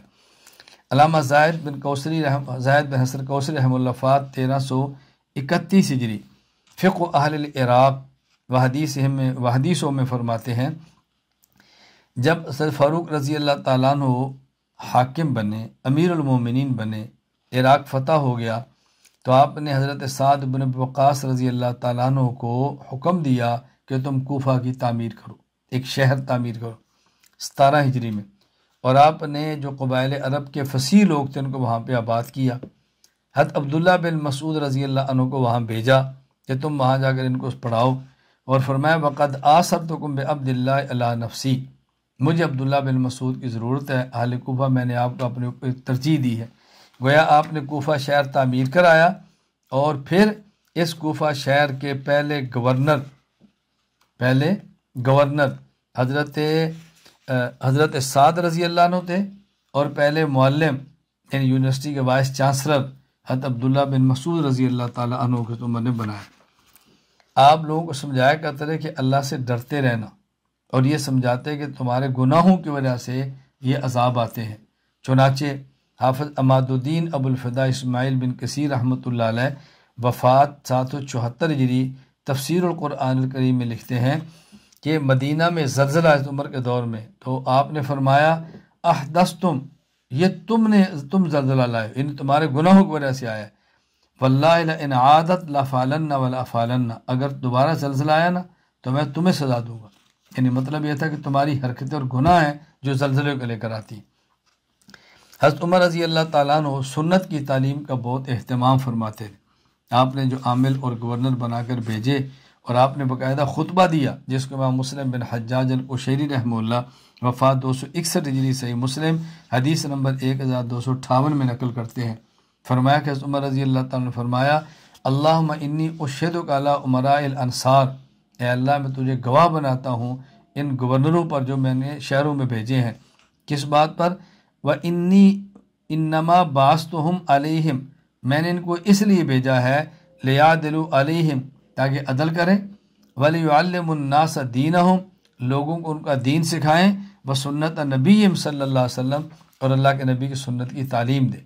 گویا گورنر کا کام ہے عدل کرنا، گورنر کا کام ہے دین سکھانا، اور گورنر کا کام ہے رسول اللہ صلی اللہ علیہ وسلم کی تعلیمات سے اپنی قوم کو آگاہ کرنا۔ حضرت عمر رضی اللہ تعالیٰ عنہ کس حد تک نمازوں کا اہتمام کرتے اور کس حد تک اپنے آس پاس کے لوگوں کی نمازوں کا اہتمام کرتے، ایک واقعہ سے بات فرمائے۔ حضرت مالک بن انس رحمہ اللہ وفات 179 ہجری موطا میں یہ نقل کرتے ہیں، باب فضل صلاۃ الفجر فی الجماعہ، حدیث نمبر 243۔ حضرت عمر بن خطاب رضی اللہ تعالیٰ نے فجر کی نماز میں سلیمان ابی حسمہ کو دیکھا کہ وہ نہیں تھے۔ حضرت عمر رضی اللہ بازار کی طرف گئے۔ حضرت وکان مندر، سلیمان کا گھر جو تھا بازار اور مسجد کے درمیان میں تھا۔ حضرت سلیمان، حضرت سلیمان کی والدہ سے ملاقات ہوئی تو آپ نے فرمایا کہ آج فجر کی نماز میں تمہارے بیٹے سلیمان نہیں تھے، کیوں؟ انہوں نے فرمایا بات یصلی فغلبتہ عیناہ، وہ رات پوری نوافل پڑھتے رہے اور صبح ان کی آنکھ لگ گئی اور فجر کی نماز میں شریک نہیں ہو سکے۔ حضرت عمر نے فرمایا لَأَنْ أَشْهَدَ صَلَاةَ الصُّبْحِ احب الی من ان اقوم لیلتن، کہ پوری فرمایا کہ فجر کی نماز میں شریک ہونا میرے نزدیک پوری رات بیدار ہو کر نوافل پڑھنے سے بہتر ہے۔ اس حد تک اہتمام ہوتا ہے فرائض کا۔ حضرت عمر رضی اللہ تعالیٰ عنہ حج کی حفاظت کی تعلیم کیسے دیتے؟ امام ابو نعیم رحمہ اللہ وفات 430 ہجری حلیت الاولیاء صفحہ، اس میں فرماتے ہیں حضرت عمر بن خطاب رضی اللہ تعالیٰ عنہ فرمایا من اتاک الحج ولم یحج حتی مات، جو شخص حج کی طاقت رکھتا اور حج نہ کرے اور مر جائے فاقسموا علیہ انہ مات یہودیا او نصرانیا، فرمایا یہ برابر ہے یہودی ہو کر مرا یا عیسائی ہو کر مرا، اس کی خدا کو کوئی ضرورت نہیں۔ اور آپ مکہ کی حرمت کے کس حد تک قائل تھے، کس طرح تعظیم کرتے؟ امام ابن رجب الحنبلی رحمہ اللہ تعالی وفات 795 ہجری جامع علوم الحکم میں فرماتے ہیں حضرت عمر بن خطاب فرماتے لَأَنْ أُخْتِيَ 70 خَطِيئَةً یعنی بغیر مکہ تا احب الی من ان اخطیہ خطیئۃ واحدۃ بمکہ، میں مکہ سے باہر 70 گناہ کروں، مجھے اس سے زیادہ پسند ہے کہ مکہ میں ایک گناہ کروں۔ مقصد کیا تھا کہ مکہ کا ایک گناہ مکہ کے باہر 70 مرتبہ گناہ کرنے سے بھی زیادہ سخت ہے، یعنی جس طرح مکہ مکرمہ میں نیکی کرے تو اجر زیادہ ملتا ہے تو گناہ کرنے پر وبال بھی بڑا ملتا ہے۔ حضرت عمر رضی اللہ تعالیٰ عنہ تقویٰ کی بہت تعلیم دیتے تھے۔ امام ابو بکر عبداللہ بن محمد ابن ابی شیبہ رحمہ اللہ وفات 235 ہجری المصنف حدیث نمبر 8975 فرماتے ہیں حضرت عمر رضی اللہ تعالیٰ فرمایا لیس الصیام من الطعام والشراب وحدہ، روزہ نہ کھانے اور نہ پینے کا نام نہیں ہے، ولیکن من الکذب والباطل واللغو، روزہ اس بات کا نام ہے کہ جھوٹ سے بچو، ناحق بات کہنے سے بچو، حتیٰ کہ فضول باتیں مت کرو، روزہ اس چیز کا نام ہے۔ آپ تواضع اور عاجزی کی بہت تعلیم دیتے کہ عاجزی اختیار کرو۔ چنانچہ امام ابو بکر احمد بن حسین بن علی البیہقی رحمہ اللہ وفات 458 ہجری شعب الایمان للبیہقی حدیث نمبر 7790 فرماتے ہیں عابس بن ربیع رحمہ اللہ حضرت عمر رضی اللہ تعالی عنہ نے فرمایا ایھا الناس تواضعوا، اے لوگو تواضع اور عاجزی اختیار کرو، میں نے رسول اللہ صلی اللہ علیہ وسلم فرماتے سنا ہے من تواضع للہ رفعہ اللہ، جو شخص اللہ کے لیے عاجزی کرتا ہے اللہ اس کو بلندیاں دیتے ہیں۔ فَهُوَ فِي نَفْسِهِ صَغِيرٌ وَفِي أَعْيُنِ النَّاسِ عَظِيمٌ، ایسا بندہ اپنی نظر میں خود کو چھوٹا سمجھتا ہے اور لوگوں کی نظروں میں بہت بڑا بن جاتا ہے۔ وَمَن تَكَبَّرَ وَضَعَهُ اللَّهُ، اور جو شخص تکبر کرتا ہے اللہ اس کو ذلیل و رسوا کر دیتے ہیں۔ فوفی آیُن الناس صغیر وفی نفسی کبیر، یہ لوگوں کی نگاہ میں گھٹیا ہوتا ہے اور اپنے آپ کو بہت بڑا سمجھتا ہے۔ حتیٰ لہو احون علیہ من کلب او خنزیر، حتیٰ کہ لوگوں کے کتے اور خنزیر سے بھی بدتر ہوتا ہے جو خود کو متکبر سمجھتا ہے۔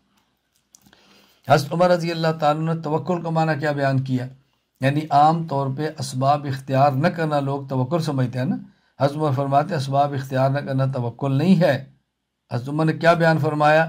امام ابو بکر عبداللہ بن محمد بن عبید البغدادی رحمہ اللہ، وفات 281 ہجری، کتاب التوکل علی اللہ، حدیث نمبر 10، فرماتے ہیں حضرت عمر رضی اللہ تعالیٰ عنہ کچھ لوگوں سے ملے جو یمن کے تھے۔ فرمایا من انتم، تو کون ہو؟ انہوں نے کہا نحن المتوکلون، ہم متوکل ہیں۔ آپ نے فرمایا لا بل انتم متکلون، تم متوکلون نہیں ہو، تم متکلون ہو۔ متکلون کا معنی کیا ہے؟ کہ تم نے دوسروں کے مال پر بھروسہ کیا ہو، یعنی اپنے اسباب نہیں رکھیں گے، دوسروں سے مال کھائیں گے، تو تم متوکلون نہیں ہو بلکہ تم متکلون ہو۔ انما التوکل الذی یلقی حبہ فی الارض ویتوکل علی اللہ، متوکل وہ ہوتا ہے کہ جو اپنا دانہ تو زمین میں ڈال دے، اپنا دانہ، اور بھروسہ اللہ پر کرے، لیکن جو دانہ زمین میں ڈالے ہی نہ اللہ پر بھروسہ کرے گندم ہو جائے گی، یہ متوکل نہیں ہے، یہ متکل ہے۔ اللہ اکبر۔ حضرت عمر رضی اللہ تعالیٰ عنہ متعدی بیماریوں میں احتیاط کے قائل تھے۔ کس شخص کو ایسا بیماری ہو جو دوسروں کو لگ سکتی ہو، حضرت عمر اس میں احتیاط کے قائل تھے کہ احتیاط ہونی چاہیے۔ چنانچہ ایک واقعہ امام ابو جعفر محمد بن جریر بن یزید بن کثیر الطبری رحمہ اللہ، وفات 310 ہجری، تہذیب الاثار میں نقل کیا ہے، حدیث نمبر 1332۔ وہ فرماتے ہیں حضرت عمر رضی اللہ تعالیٰ عنہ نے حضرت معیقیب رضی اللہ عنہ فرمایا، اور حضرت معیقیب یہ بدری صحابی تھے، فرمایا اجلس منی قید رمحن، تم مجھ سے ایک کمان دور بیٹھو۔ اجلس منی قید رمحن، ایک کمان مجھ سے دور بیٹھو۔ وکان بہ ذالک الداء، اس لیے کہ وہ بیمار تھے۔ تو اس کا معنی کیا ہے کہ کسی وقت متعدی بیماری کی وجہ سے سماجی فیصلے کا اعتبار حضرت عمر نے فرمایا ہے، خلاف شرع نہیں ہے، آپ نے اعتبار فرمایا۔ حضرت عمر رضی اللہ تعالیٰ نے یہ بھی سمجھایا کہ دعا کیسے مانگتے ہیں، دعا کا طریقہ کیا ہے۔ امام ابو عبداللہ محمد بن عبداللہ رحمہ اللہ، وفات 405 ہجری، مستدرک علی الصحیحین، حدیث نمبر 1967، فرماتے ہیں حضرت عمر نے فرمایا کہ رسول اللہ صلی اللہ علیہ وسلم کا معمول یہ تھا، کان اذا مد یدیہ فی الدعاء، جب آپ ہاتھ دعا کے لیے پھیلا دیتے، لم یردہما حتی یمسح بہما وجہ، اللہ کے نبی صلی اللہ علیہ وسلم دعا جب ہاتھ پھیلاتے تو جب تک آپ اپنے چہرے کے اوپر ہاتھوں کو مل نہیں لیتے تھے، آپ دعا ختم نہیں فرماتے، یعنی آپ یوں دعا فرماتے یوں، اور آخر میں یوں فرما لیتے یوں۔ پہلے دعا کے لیے ہاتھ پھیلا دیتے۔ دعا کا یاد رکھنا طریقہ یہی ہوتا ہے، جب دعا کریں تو آپ ہاتھ یوں پھیلائیں اور کوشش کریں کہ یہ بازو، یہ جسم، یہ الگ رہیں، یعنی یوں دعا نہ کریں، یوں دعا کریں، ہاتھ آپ کے الگ ہوں اور یہ قبلہ رخ ہوں، یوں، اور اس کو اللہ سے مانگے، سورۃ الفاتحہ یا الحمدللہ رب العالمین پڑھیں، درود پاک پڑھیں، پھر دعا مانگیں، پھر آخر میں درود پڑھیں، اور یوں ہاتھ اپنے چہرے کے اوپر پھیر لیں۔ یہ ہے دعا مانگنے کا مسنون طریقہ، آداب کا خیال رکھیں۔ حضرت عمر رضی اللہ تعالیٰ عنہ خاندان نبوت کا کتنا احترام کرتے تھے، اس پر چند واقعات ملاحظہ فرمائیں۔ امام ابو عبداللہ محمد بن سعد بن منی الہاشمی رحمہ اللہ، وفات 230 ہجری، الطبقات الکبریٰ میں نقل کرتے ہیں، حضرت عائشہ رضی اللہ عنہ فرماتی ہیں، کان عمر بن الخطاب یرسل الینا، اللہ اکبر، باحذائنا حتی من الرؤوس والاکار، جب کوئی جانور ذبح کرتے عمر تو ہمارا حصہ ہمارے پاس بھیجتے، اللہ اکبر، فرمایا حتیٰ کہ سر اور پائے سے بھی ہمیں حصہ دیتے۔ حضرت عمر کوئی جانور ذبح فرماتے تو حضرت عائشہ فرماتی ہے ازواج مطہرات کا حصہ ان کو دیتے، پائی بھی دیتے، سری بھی دیتے، اتنا اہتمام فرماتے تھے جس کا ہمارا کچھ اہتمام ہی نہیں ہے۔ اللہ اکبر۔ امام ابو الفرج جمال الدین عبد الرحمن ابن جوزی رحمہ اللہ، وفات 597 ہجری، المنتظم فی تاریخ الامم والملوک، جس میں فرماتے ہیں کہ حضرت ابو عثمان ابی حارثہ الربیع نے نقل کیا، حج عمر بازواج النبی صلی اللہ علیہ وسلم ما ہن اولیاؤہن ممن لا تحتجبن منہ. اللہ اکبر. حضرت عمر رضی اللہ تعالیٰ عنہ اپنی خلافت کے آخری سال نبی کریم صلی اللہ علیہ وسلم کی ازواج مطہرات کو ساتھ لے کر حج کیا. لیکن کیسے کیا؟ ساتھ ان افراد کو لیا جو ان کے محارم تھے اور ازواج مطہرات سے ان کا پردہ نہیں تھا، ان کے محرم ساتھ لیے. وجعل فی مقدم قطارہن عبد الرحمن ابن عوف. اللہ عبد الرحمن ابن عوف وفی مؤخر ہی عثمان ابن عفان. آپ نے جو لائن تھی، اونٹوں کی قطار تھی جس پہ سوار تھی، تو آپ نے سب سے آگے عبد الرحمن بن عوف کو کیا اور سب سے پیچھے عثمان بن عفان کو کیا. عشرہ مبشرہ میں سے دونوں کتنے بڑے لوگ تھے ازواج مطہرات کے اعزاز کے لیے، ایک کو آگے اور ایک کے پیچھے. اور ازواج مطہرات کو ان کے محارم کے ساتھ لے کر گئے تاکہ میں ان کا حج کراؤں. رسول اللہ علیہ وسلم دنیا میں نہیں ہیں، ازواج مطہرات ہماری مائیں ہیں. حضرت عمر کتنا ان کا اعزاز فرما رہے ہیں کہ شاید اگلے سال میں زندہ نہ رہوں، چلو میں سب کو حج کراتا ہوں، اپنے محارم کو ساتھ لے لو. حضرت عثمان کو پیچھے، عبد الرحمن بن عوف کو آگے، ایوں اونٹوں کی قطار کے اندر لے کر گئے. پتہ ہے کس قدر احترام تھا ازواج مطہرات امہات المومنین کا رضی اللہ تعالیٰ عنہن. امام ابو عبداللہ محمد بن عبداللہ بن محمد الحاکم رحمہ اللہ، وفات 405 ہجری، المستدرک علی الصحیحین، حدیث نمبر 4789. واقعہ نقل کرتے ہیں حضرت عمر رضی اللہ تعالیٰ عنہ حضرت فاطمہ رضی اللہ عنہ کی خدمت میں حاضر ہوئے. فرمایا یا فاطمہ واللہ ما رأیت احدا احب الی رسول اللہ صلی اللہ علیہ وسلم من کے. فاطمہ میں اللہ کی قسم اٹھا کر کہتا ہوں حضور سے زیادہ کوئی آپ کو محبوب بچی نہیں تھی. واللہ ما کان احد من الناس بعد ابیک صلی اللہ علیہ وسلم احب الی من. تمہارے والد کے بعد تم سے زیادہ مجھے کسی سے محبت نہیں کہ تم رسول اللہ علیہ وسلم کی لخت جگر ہو اور آپ کی چہیتی بیٹی ہو. کس طرح ازواج مطہرات سے پیار کیا جا رہا ہے. حضرت حسین رضی اللہ عنہ عقیدت کا عالم دیکھیں. امام ابو القاسم علی بن حسن بن ہبۃ اللہ المعروف بن عساکر رحمہ اللہ وفات 571 ہجری. تاریخ دمشق حضرت حسین کے واقعے کے تعلق لکھتے ہیں کہ حضرت عمر رضی اللہ تعالیٰ عنہ نے حضرت حسین ابن علی سے فرمایا کہ کوئی ضرورت ہو تو آپ میرے پاس تشریف لاؤ، جب بھی ضرورت ہو تو میرے پاس آیا کرو. حضرت حسین ان کے پاس آئے. راستے میں عبداللہ بن عمر سے ملاقات ہوگی. حضرت حسین نے پوچھا عبداللہ بن عمر تم کہاں سے آ رہے ہو؟ فرمایا میں اپنے والد عمر کے پاس گیا ملنے کے لیے، تو میں نے اجازت مانگی تو مجھے اجازت نہیں ملی. اللہ اکبر. مجھے اجازت نہیں ملی. حضرت حسین واپس چلے گئے کہ جب عبداللہ بن عمر کو اجازت نہیں ملی تو مجھے کیسے اجازت ملے گی. حضرت عمر رضی اللہ تعالیٰ عنہ کی پھر ملاقات ہوگی. آپ نے حضرت حسین سے فرمایا کہ میں نے آپ سے کہا تھا کہ کوئی ضرورت ہو تو میرے پاس آؤ. سبحان اللہ. ما منع کا یا حسین و انتاتینی، یا حسین تم ہمارے پاس کیوں نہیں آتے؟ حضرت حسین نے عرض کی، فرمایا قد اتیتو کا، میں آپ کے پاس آیا تھا، ولیکن اخبرنی عبداللہ ابن عمر انہ لم یؤذن، سبحان اللہ، لم یؤذن لہ علیک، تو ان کو اجازت نہیں ملی ملاقات کی. فرجات میں واپس آ گیا. یعنی میں آیا تھا، آپ کے بیٹے سے ملاقات ہوئی، ان کو ملاقات کی اجازت نہیں ملی تو میں واپس ہو گیا کہ جب ان کو نہیں ملی مجھے کیسے ملے گی. حضرت عمر فرمانے لگے وَأَنْتَ عِنْدِي مِثْلَ، أَنْتَ عِنْدِي مِثْلَ. اللہ، کیا پیارے جملے ہیں. فرمایا وَأَنْتَ عِنْدِي مِثْلَ، أَنْتَ عِنْدِي مِثْلَ، کیا تم عبداللہ بن عمر کی طرح ہو، کیا تم عبداللہ بن عمر کی طرح ہو. وَهَلْ أَنْبَتَ الشَّعْرَ عَلَى الرَّأْسِ غَيْرُكُمْ، ہمیں جو عزت ملی وہ تو تمہاری وجہ سے ملی ہے، کوئی تمہارے علاوہ میں کسی نے عزت دی ہے. کہاں عبداللہ بن عمر، کہاں آپ؟ مطلب کیا کہ اس کو اجازت ملے نہیں ملے، آپ تشریف تو لائیں. سبحان اللہ، سبحان اللہ. کیسی بات آپ نے ارشاد فرمائی. دیکھیے ایسی بات سمجھیں، اپنے وہ بڑے جن سے عزت ملتی ہے، اپنے وہ بڑے جن سے عصمت ملتی ہے، اپنے وہ بڑے جن سے ہماری دین و دنیا چمکتی ہے، ان کی اولاد کا احترام کرنا سیکھیں، ان کی اولاد کو عزت دینا سیکھیں، ان کی اولاد کو عزت دینا سیکھیں. یہ ان کا حق ہے کہ ان کی اولاد کا احترام کیا جائے. حضرت عمر رضی اللہ عنہ جملہ فرمایا تھا بَهَلْ أَنْبَتَ الشَّعْرَ عَلَى الرَّأْسِ غَيْرُكُمْ، اس کا لفظی ترجمہ کیا ہے؟ کیا سر پہ بال تمہارے علاوہ کسی نے اگائے ہیں؟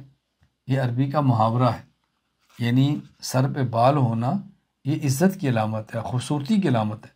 تو یہ فرمایا تھا کہ یعنی عربی کا محاورہ ہے، جب کسی کو عزت دے تو کہتا ہے کہ سر پہ بال کو تمہارے علاوہ تو کسی نے نہیں دیے، تمہاری وجہ سے ہمارے سر پہ بال ہے، یعنی تمہاری وجہ سے ہماری عزت ہے۔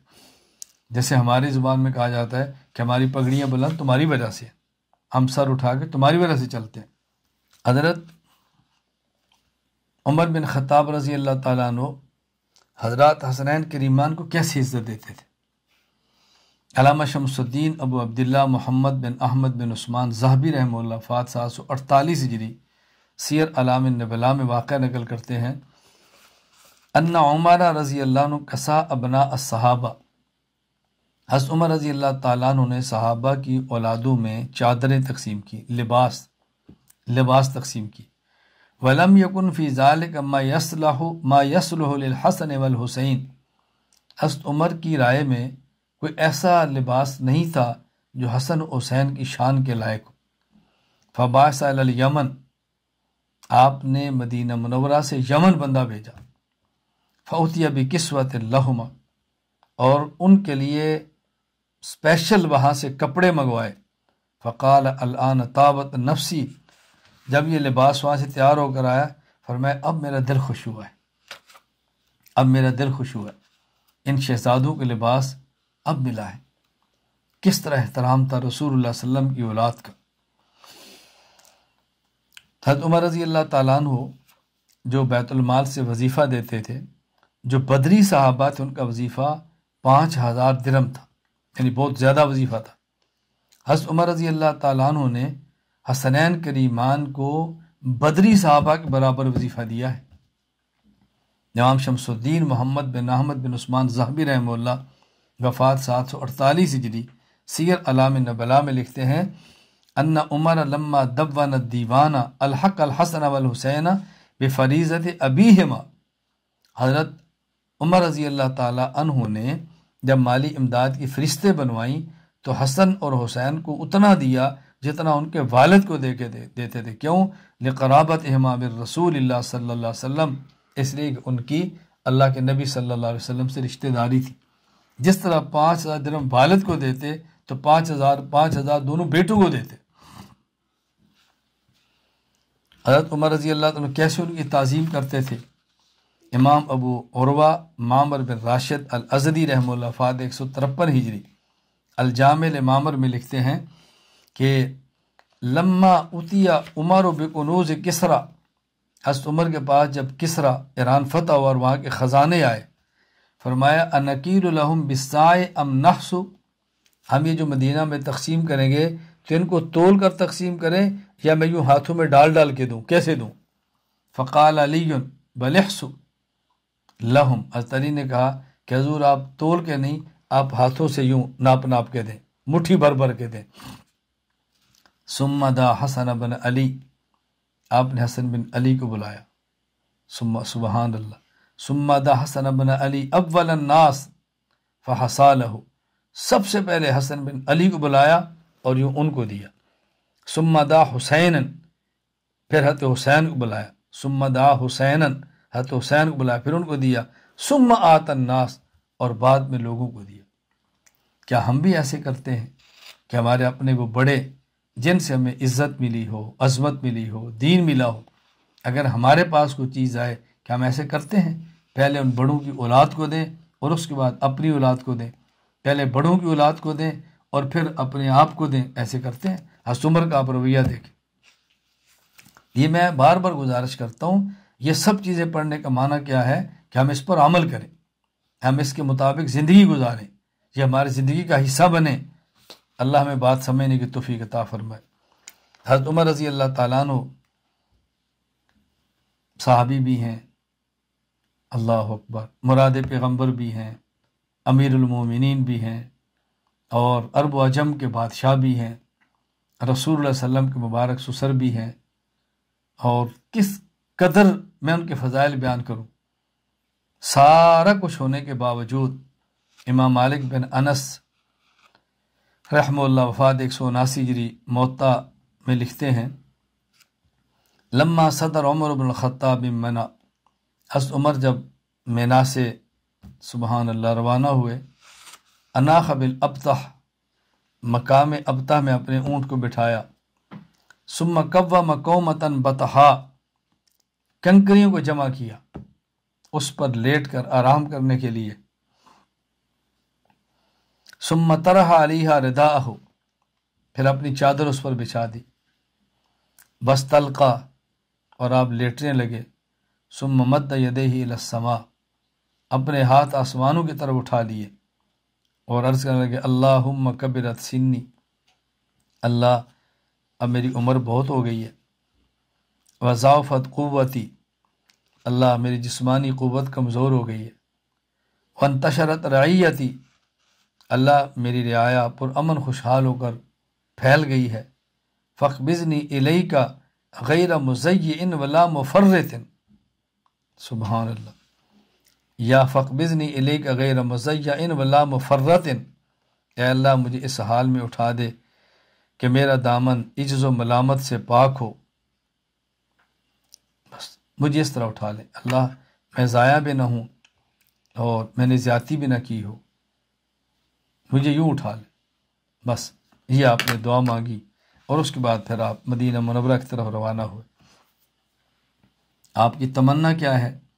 امام ابو القاسم سلیمان بن احمد بن ایوب شامی طبرانی رحمہ اللہ، وفات 360 ہجری، المعجم الاوسط حدیث نمبر 2795، لکھتے ہیں حفصہ رضی اللہ تعالیٰ عنہ حضرت عمر کی بیٹی، رسول اللہ صلی اللہ علیہ وسلم کی بیوی، حضرت عمر کو دعا مانگتے ہوئے دیکھتی ہیں۔ آپ فرماتے اللہم قتلا فی سبیلک وفاتن فی بلد نبیک، اللہم قتلا فی سبیلک وفاتن فی بلد نبیک، اے اللہ میری خواہش ہے کہ میں تیرے راستے میں شہید ہوں اور تیرے نبی کے شہر میں میری وفات ہو صلی اللہ علیہ وسلم۔ حفصہ نے کہا میں نے عرض کیا انا یکون ھذا، ابا جی کیسے ہو سکتا ہے؟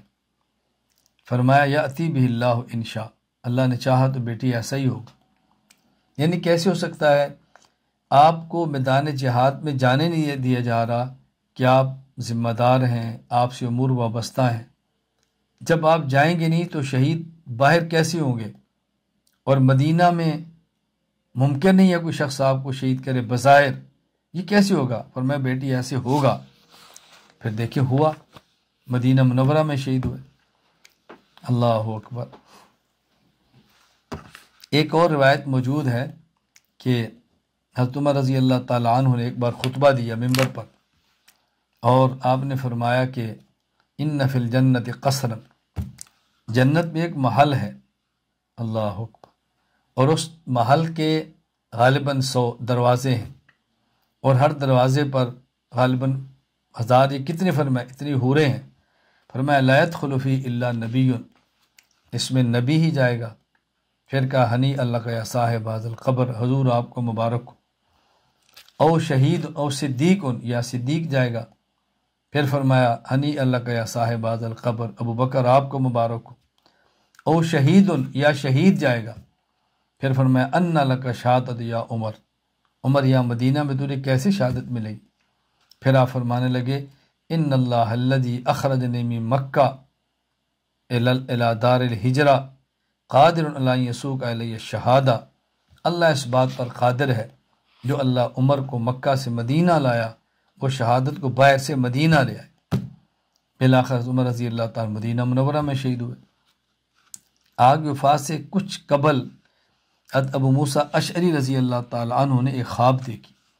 امام ابو زید عمر بن شبہ بن عبیدہ النمیری رحمہ اللہ وفات 262 ہجری تاریخ المدینہ میں نقل کرتے ہیں کہ ابو موسیٰ اشعری رضی اللہ تعالیٰ عنہ فرمایا کہ میں نے رات ایک خواب دیکھی ہے کہ میں نے بہت سارے گھوڑے پکڑے ہیں، آہستہ آہستہ گھوڑے کمزور ہونا شروع ہو گئے، ختم ہونا شروع ہو گئے، ایک گھوڑا رہ گیا اور میں نے اس کو چلایا یہاں تک میں ایک پہاڑ پر پہنچا، وہاں میں نے دیکھا کہ رسول اللہ صلی اللہ علیہ وسلم پہاڑ پر موجود ہیں اور آپ کے پہلو میں ابو بکر صدیق رضی اللہ عنہ ہے۔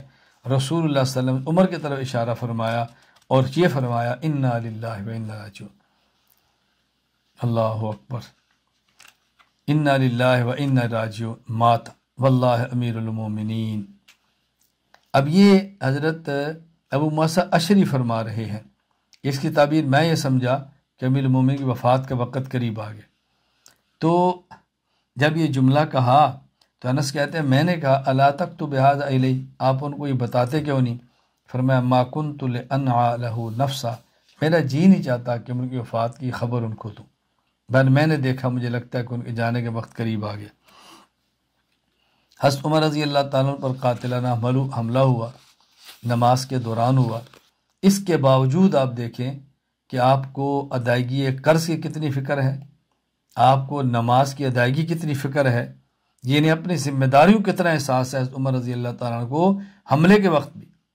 یہ تفصیل سے واقعہ امام ابو عبداللہ محمد بن اسماعیل بخاری رحمہ اللہ وفات 256 ہجری صحیح بخاری حدیث نمبر 3700 نقل فرماتے ہیں۔ حضرت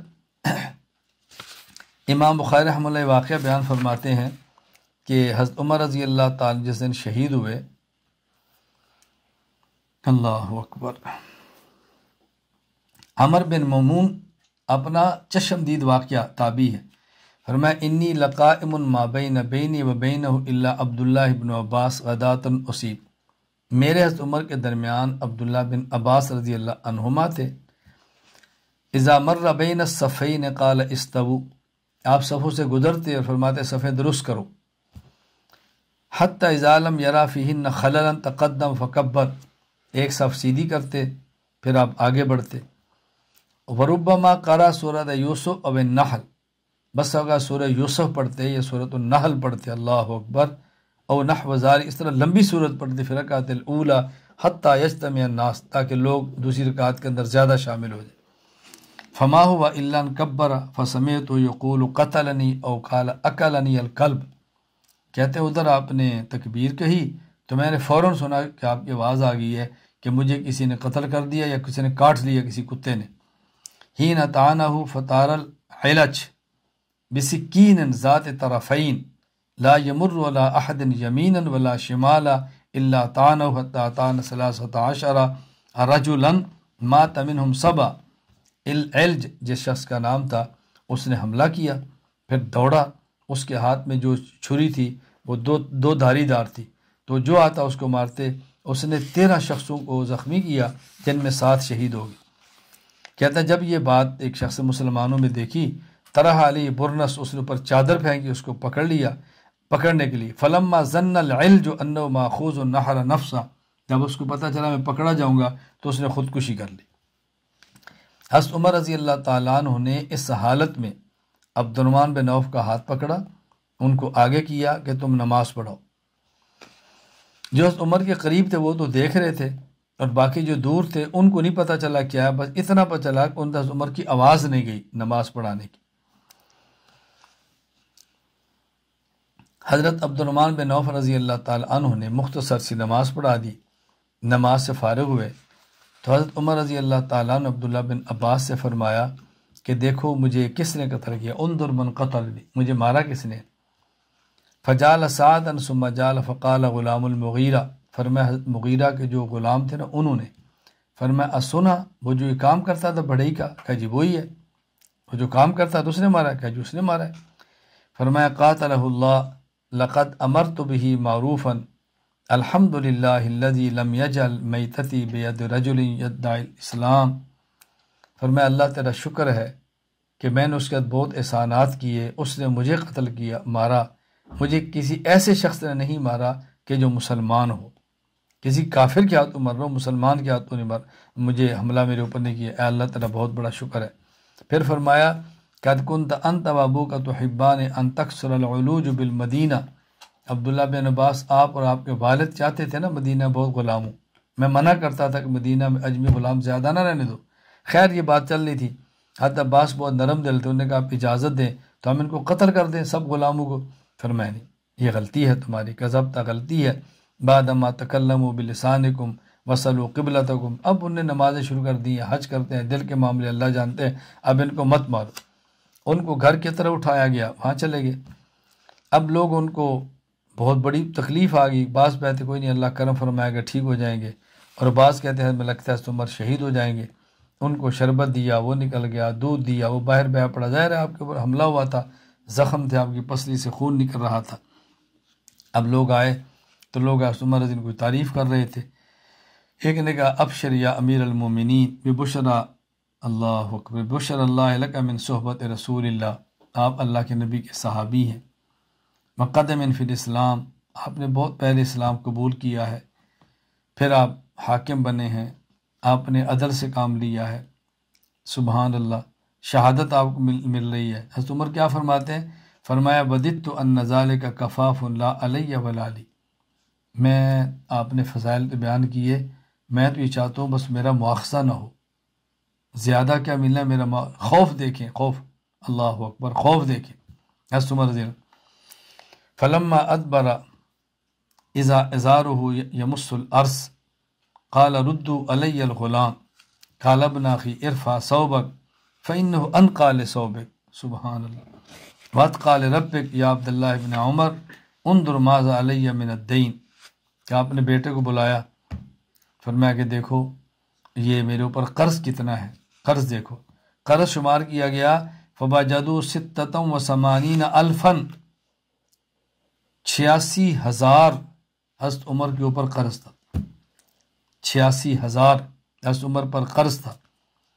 حضرت عمر فرمانے لگے اگر یہ قرض عمر کی اولاد کے مال سے پورا ہو تو ادا کر دو، اگر نہ ہو تو بنی عدی بن کعب ادا کریں، اگر ان سے بھی پورا نہ ہو تو پھر قریش سے پوچھو، اگر ان سے بھی پورا نہ ہو تو پھر بیت المال سے ادا کر دو۔ حضرت عمر رضی اللہ تعالیٰ عنہ دنیا سے جا رہے ہیں، اپنی جگہ پر مصلی پر امام بھی کھڑا کر رہے ہیں، نماز ہو رہی ہے، اپنے قرض کی ادائیگی کی وصیت بھی فرما رہے ہیں۔ کس حد تک اہتمام ہے فرائض کی ادائیگی کا۔ یہاں ایک بات بہت اچھی طرح سنیں، مجھے ایک صاحب ملے یا استنبول میں، تو مجھے بڑے وہ فخر سے کہنے لگے الحمدللہ میرے اوپر 1 روپیہ بھی قرض نہیں ہے۔ میرے قرض کا تذکرہ ہوا، مجھ پر کتنا قرض ہے، کہتے ہیں الحمدللہ مجھ پر 1 روپیہ بھی قرض نہیں ہے۔ میں نے کہا اگر قرض عیب ہوتا تو رسول اللہ صلی اللہ علیہ وسلم پر کبھی بھی قرض نہ ہوتا، اگر قرض عیب ہوتا تو نبی پاک صلی اللہ علیہ وسلم تو ایوب سے پاک تھے، اگر قرض گناہ ہوتا تو نبی پاک صلی اللہ علیہ وسلم کبھی قرض نہ لیتے۔ میں نے کہا نہ عیب ہے نہ گناہ ہے، ادائیگی نہ کرنا ہونے کے باوجود یہ عیب ہے، ایسا اللہ کے نبی نے کبھی نہیں فرمایا۔ پھر میں نے ان کو مزاحن کہا بھئی آپ نے کوئی کام کرنا ہو تو قرض لیں گے نا، آپ نے اپنی بیوی اور 2 بچے پالنے ہیں، اس کے لیے آپ کی ماہانہ تنخواہ کافی ہے، آپ قرض کی ضرورت کیا ہے؟ کوئی آپ نے مہمان نوازی کرنی ہو، کوئی آپ نے کتاب چھاپنی ہو، کوئی آپ نے دین کا سفر کرنا ہو، کوئی آپ نے کسی کا تعاون کرنا ہو تو آپ پھر قرض لیں گے نا، آپ کیوں قرض لیں گے؟ وہ خاموش ہو گئے۔ مجھے بہت سارے احباب یہ بات کہتے ہیں تو میں کبھی ان سے کہتا ہوں بھی ہماری ایک مسنون سی زندگی ہے قرض کی ترتیب۔ جو میرے قریب ہیں وہ بہت اچھی طرح اس طرح کو جانتے ہیں کہ میں کس طرح اپنی پوری زندگی قرض کی ترتیب پر چلاتا ہوں۔ قرض لیا، گاڑی خریدی، قرض اتارا، گاڑی اپنی، قرض لیا، مکان خریدا، قرض اتارا، مکان اپنا، قرض لیا، کتابیں چھاپیں، قرض اتر گیا، کتابیں اپنی۔ تو ہم اس ترتیب سے چلتے ہیں۔ میں یہ بات بار بار کہہ رہا ہوں، حضرت عمر رضی اللہ تعالیٰ عنہ کی زندگی پڑھنے کا مقصد یہ ہے ہم اپنی زندگی ان کے مطابق اپنائیں۔ صرف میرا پڑھنا اور آپ کا سننا یہ کافی نہیں ہے، ہمارا مقصود صرف اجر و ثواب نہیں ہے، اس کا بہت زیادہ اہتمام کریں۔ اللہ میں بات سمجھنے کی توفیق عطا فرمائے۔ ایک شخص زخمی ہے، مصلی پر امام بھی کھڑا ہو رہے، ایک شخص زخمی ہے، موت حیات کی کشمکش میں ہے، اپنے قرض کی ادائیگی پھر بھی ترتیب بنا رہا ہے۔ حضرت عمر رضی اللہ تعالیٰ عنہ نے اپنی زندگی میں خلافت کا مسئلہ حل کیا کہ میرے بعد خلیفہ کون سا ہوگا۔ یہ بہت بہترین ترتیب ہے جو سننے والی ہے۔ امام ابو عبداللہ محمد بن اسماعیل البخاری رحمہ اللہ وفات 256 ہجری، صحیح بخاری حدیث نمبر 7218 یہ نقل کرتے ہیں حضرت عمر زخمی حالت میں اور فکر ہے نماز کی، عبد الرحمن بن عوف کو کھڑا کیا، زخمی حالت میں ہے، فکر ہے قرض کی، ادائیگی کی ترتیب بتا دی۔ زخمی حالت میں ہیں اور فکر ہے بات کے خلیفہ کی، اسی حالت میں مسئلہ حل کر دیا۔ کیا فرمایا کہ ان استخلف فقد استخلف من ہوا خیر منی ابو بکر، اگر میں اپنا خلیفہ نامزد کر دوں تو گنجائش موجود ہے مجھ سے افضل ابو بکر تھے، ان نے خلیفہ نامزد کیا۔ وَإِنْ أَتْرُكْ فَقَدْ تَرَكَ مَنْ هُوَ خَيْرٌ مِّنِّي رسول اللہ صلی اللہ علیہ وسلم، اور اگر میں کوئی خلیفہ نام لے کر متعین نہ کروں تو اس کی بھی گنجائش ہے کہ رسول اللہ صلی اللہ علیہ وسلم نے نام لے کر اپنے بعد کسی خلیفہ متعین نہیں کیا۔ فَأَثْنَوْا عَلَيْهِ، لوگوں نے آپ کی بہت تعریف کی کہ بڑی معقول بات کی ہے، حضرت عمر اس موقع پر زخمی ہیں، لوگ تعریف کر رہے ہیں اور آپ کیا فرما دیں؟ راغب و راہب، مجھے نہیں پتا کہ کوئی تعریف کرنے والا ہوگا دل سے اور کوئی تعریف کرتا ہوگا میرے منہ پر میرے ڈر کی وجہ سے، تو میں تو تمہاری تعریف سے خوش نہیں ہوتا۔ فرمایا وددت انی نجوت منہا کفافا لا لی ولا علی لا اتحملها حیا و میتا، فرمایا بس میں یہی غنیمت سمجھتا ہوں کہ امر خلافت کے بارے میں چھوٹ جاؤں، مجھے ثواب بھی نہ ملے اور میری گرفت بھی نہ ہو، میں اب نہ تو زندگی میں اس کی ذمہ داری لیتا ہوں نہ ہی اپنے موت کے بعد، میں نہ متعین کرتا ہوں خاص شخص ابھی کہ میں زندہ ہوں اور یہ میرا خلیفہ ہے، نہ ہی میں نام لیتا ہوں کہ میرے بعد یہ میرا خلیفہ ہوگا، میں اسی طرح دنیا سے جا رہا ہوں۔ باقی ترتیب کیا ہے وہ آپ نے ترتیب بہت پیاری فرمائی، ذرا اس کو سنیں۔ اس سے پہلے آپ نے ایک اپنی رائے دی۔ امام ابو جعفر محمد بن جریر بن یزید الطبری رحمہ اللہ فات 310 ہجری تاریخ طبری میں فرماتے ہیں حضرت عمر فرمانے لگے جب زخمی تھے، فرمایا لو کان ابو عبیدہ بن الجراح حیا استخلفتہ، اگر ابو عبیدہ بن جراح زندہ ہوتے تو میں ان کو خلیفہ نامزد کر دیتا۔ کیوں؟ فإن سألنی ربی، اگر اللہ مجھ سے پوچھتے تو نے ابو عبیدہ کو خلیفہ کیوں بنایا تو میں کہتا سمعت نبیک یقول انہ امین ھذہ الامہ، میں نے سنا تھا آپ کے پیغمبر نے فرمایا تھا کہ یہ اس امت کے امین ہیں، میں نے اس لیے بنایا۔